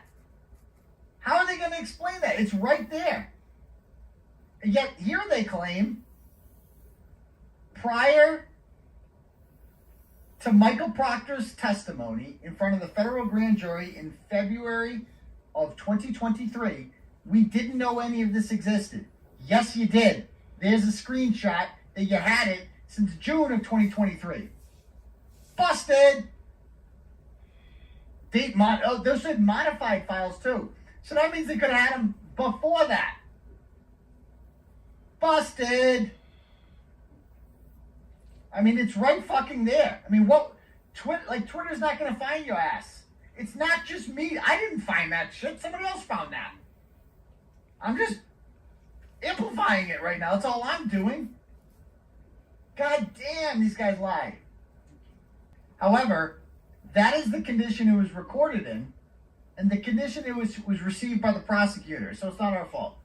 The Commonwealth has produced evidence that since January of 2022, the Sallyport camera was replaced due to its defective condition. Oh, okay. So it's just the technology in 2022 comes up like spice porn. That's it. That's how it comes up. Like the Spice Channel. Scrambled porn. That's how it came up. Right, okay. The Commonwealth filed its certificate of compliance on April 10th, noting to the best of its knowledge and after reasonable inquiry, it had disclosed all information. The parties were in court April 10th, 2024, to argue motions in limine. The defense televised motion, admit 30-part culprit, blah, blah, blah, blah. Okay. The prosecutor had not previously received this video or knew of its existence. There's a lot of that in this. Oh, we got this from Chief Rafferty. We didn't even know about it. Yes, you did. You got busted right there. Busted. Let's free Turtleboy and Karen. The video of the SUV arriving at CPD exists, and we should have it. Contrary to what the defense represented on Friday. Oh, right. Right. Subsequently, the prosecutor requests the state police and Canton police produce all relevant and material Material surveillance video, yes. On April 23rd, the Commonwealth provided the defense with surveillance video entitled Interior Sallyport Back Wall. On April 24th, that's when they got that. Well, let me see if that...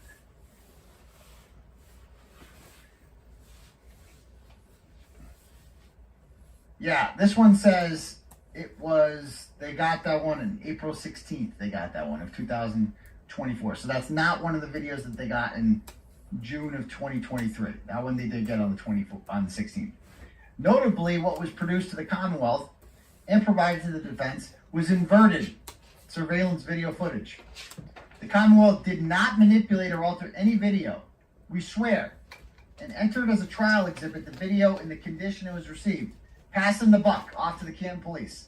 And I'm sorry, that's unacceptable. You don't just get to blame the Canton police. You guys should have held them accountable and said, what's up with this? We need the regular tape, dipshit, not even Contrary to the defendant's representations that the Commonwealth's intention was to mislead or deceive the jury by introducing the inverted video, the defendant fails to mention that after the defense altered the video to correct the image to appear consistent with the human eye, the Commonwealth played the entirety of the corrected yet altered video, which reveals that Trooper Proctor is standing feet away from the defendant's vehicle and never touched the right rear taillight. What? That's just a complete lie. They certainly did not. They show him right next to the taillight. We have no idea how many feet away he is from the taillight because we can't see it. He's on the hidden part. We can't see it.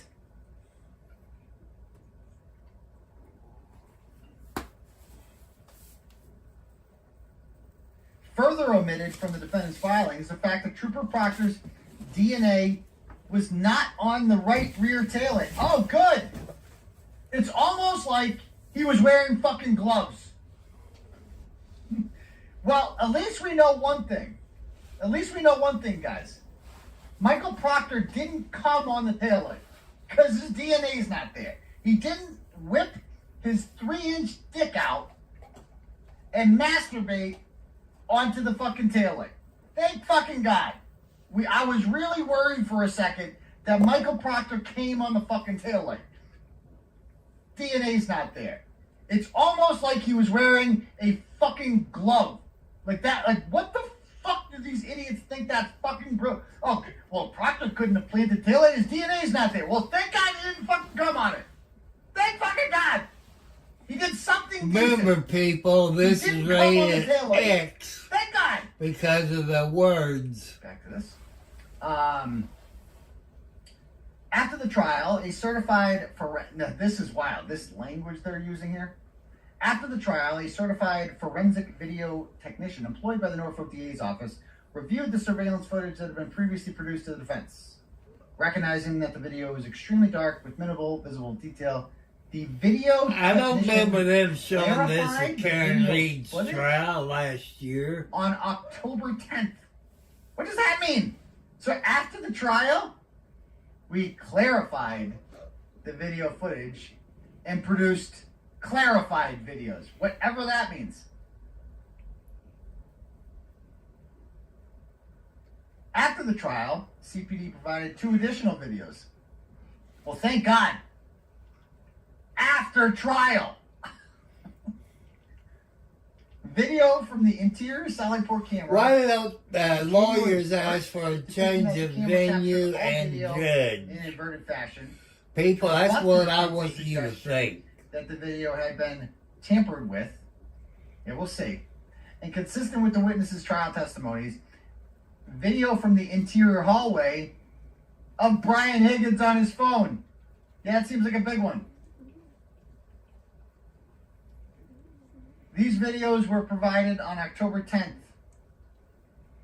Prior to their production, the prosecutor was unaware, we were unaware of the existence. Then they got Brian Higgins on the phone, but this is redacted. Both Brian Higgins and Brian Albert were thoroughly cross-examined at trial about their cell phones with one another. Additionally, yeah, they had some great answers about butt dials, right. Additionally, the Commonwealth provided the defense with 160 166 pages of swipe card records. Okay. On January 28th, the Commonwealth provided the defense with surveillance video from the main driveway side exterior Sally Port that depicts a different camera angle of the defendant's vehicle arriving at CPD Sally Port. Notably consistent with other videos received, the quality of the video is poor. There is absolutely nothing depicted in the video exculpatory or undermines the consistent evidence that the defendant's right rear taillight was broken and pieces were missing prior to the vehicle being towed from Dayton. There's nothing in the video that is exculpatory. Like I said, the quality of the video is poor. So this is the blurry video handed over from outside. This new angle that could show the exact condition of the taillight when it came in, but it was too blurry. It came in as scrambled porn. But the quality is poor, but there is absolutely nothing depicted in the video that is exculpatory. Yes, because it came in as scrambled porn. That's why. What planet am I on here? Where they're just like, yeah, well, there's nothing exculpatory in that video. Yeah, because it's fucking blurry. How the fuck, why is it blurry? Maybe if it wasn't blurry, it would be exculpatory. Maybe. That's the problem, you idiots. And once again, we never heard of this before. How about this one? After inquiry, it was learned that an investigator obtained this video from Canton Police in 2022, and it was placed in a physical case file. What the fuck is a physical case file? Yeah. And never provided to the prosecutor for multimedia assistant for download. That's not Karen Reed's problem. That's a y'all problem. That's a motion to dismiss problem. Sorry. Maybe next time run a normal investigation. Although the prosecutor was wholly unaware of this video until recently, how many times are you going to say that? The Commonwealth does not dispute that the video was in its custody during the defendant's first trial. Had the prosecutor known about this video, it would have been produced. Right. As every other video known to the prosecutor was. Right. All right.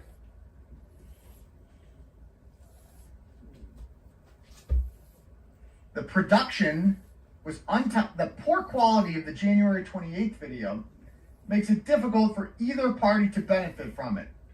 I would say you're benefiting from that immensely, Spanky. Yeah, you're right. You're right. You know, Spanky's right though. Spanky's right though. If that video wasn't blurry, we would see the condition of the taillight. And one side would benefit from that. We don't know which side. But the side that's hiding it and doesn't want it seen seems like the side that has something to hide. That probably doesn't want it shown. And that would be the Commonwealth. It's simply from a different camera angle. Yeah, an angle that shows the taillight. Yeah. An angle that doesn't have to be inverted. All right. She has presented absolutely no evidence that a forensic copy of the Sally Port surveillance video with metadata and call logs would have been exculpatory. She has no evidence that this would have been exculpatory. Oh, right. So you have no proof that this would prove she's innocent, but we're just not going to give it to you. And now you can't prove that it wouldn't help. It might have. Can we look at it? Oh, these fucking people. Okay, to me, these other stuff about the Jennifer McCabe and Michael Lang things, those are great. And Fanning fucking with the jury. I want to see more from the sidebar. You know, again, Fanning was never seen in court with the jury. Ronnie said he never saw Fanning. So, Fanning was not like sitting on the bus with them going there, but he was in charge of governing the jury, kind of like overseeing jury security. And he would, of course, be able to report into the court officers and say, hey, this juror over here is a problem. And 6 weeks after this juror goes to a bar in Dedham, suddenly, on the last day of trial, this gets reported that she was at a bar in Dedham, and they accuse her of talking about the case openly at the bar. There's no video of this. Auntie Bev told her that there was video of this. They never showed the video. Nothing. Currently can't get a fair trial, period. And they just kick her Change off. the venue, This is a solid not people. guilty vote. She went into this trial. She didn't know who I was. She said that the only thing she had ever heard about Turtleboy prior to this was the Dedham Library Christmas tree thing. That's the only article she'd ever seen. She's like, I think I saw an article about the Dedham Public Library took down their Christmas tree in 2022 because it offended a couple lesbians or something like that. And they had to take it down. And that made Fox News and shit. I covered it. I broke that story, actually. Lisa Desmond, my favorite Dedham librarian. She's like, that's the only story when I interviewed this juror. She's like, that's the only story I'd ever heard from you was that. And we were all asked at voir dire, do you follow Turtleboy? And I told them, I've seen one story by him. I'm not like a fan or anything like that. And she wasn't. So this idea that this woman, Plevin has since threatened this woman, found out who she was, contacted her. How the fuck did Kevin know who she was? Contacts her and sends her a message saying, I know that you're a turtle rider. And she's like, what are you talking about? Leave me alone, please. Like, he's like threatening this poor woman. And if she ever came on the show, I'm sure Plevin would love to dox her. I mean, he's just waiting for that, I'm sure. I'm sure he is. So they talk about witness intimidation, and it's all from the other side, all of it. All of this shit. So yeah. Anyway, so that's that. Alright, so that's my coverage of the fucking whole... I don't just come on here and read this shit. Not my style. I like to riff and raff, if you will. Alright, okay. Alright, let's read some turtle chat, shall we?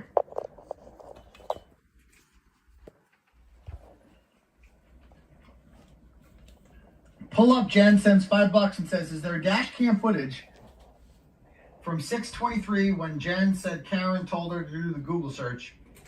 Because at 6:23 she called Brian Albert. Jen, you lying fucking bitch. I know. No, there isn't. So thank you.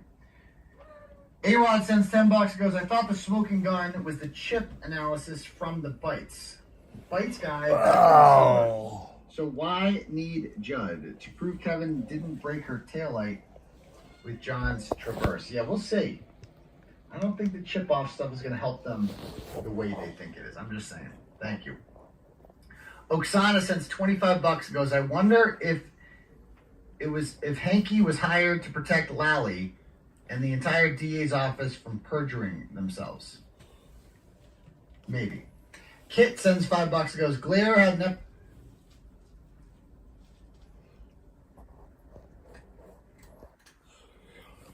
People, let me get some mic on here. I want to thank you all. I had to bring you something about Turtleboy. Go to his YouTube channel. You know, Turtleboy on YouTube. And,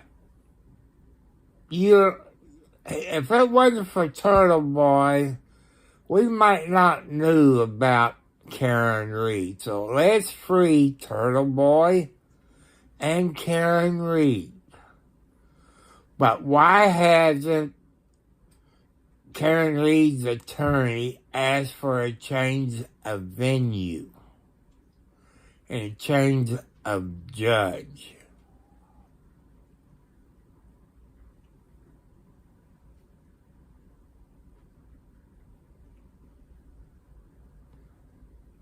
And I just want to bring it to you where you can help Turtleboy out and Karen Reed out. Now, I want the people here in Indiana. Turtle Boy got his fans, and I got my fans. And Karen Reed is getting a shaft, not getting a fair trial. So, I want to thank you all. I see you back tonight at 7 p.m. if nothing happens. I want to thank you all very much for this late night YouTube channel. That's how come, I put Turtle Boy rated X, because of the foul language. That's how he is, people. But go to his YouTube channel, Turtle Boy, and you can keep up on his trial, because the police department there getting on him, because he's a good reporter. And he's bringing out the corruption there, because Turtle Boy lives there, where the Karen Reed story is going on. So I would say peace, you, and make sure you support Turtle Boy and all this. Goodbye. I love you, and you have sweet dreams.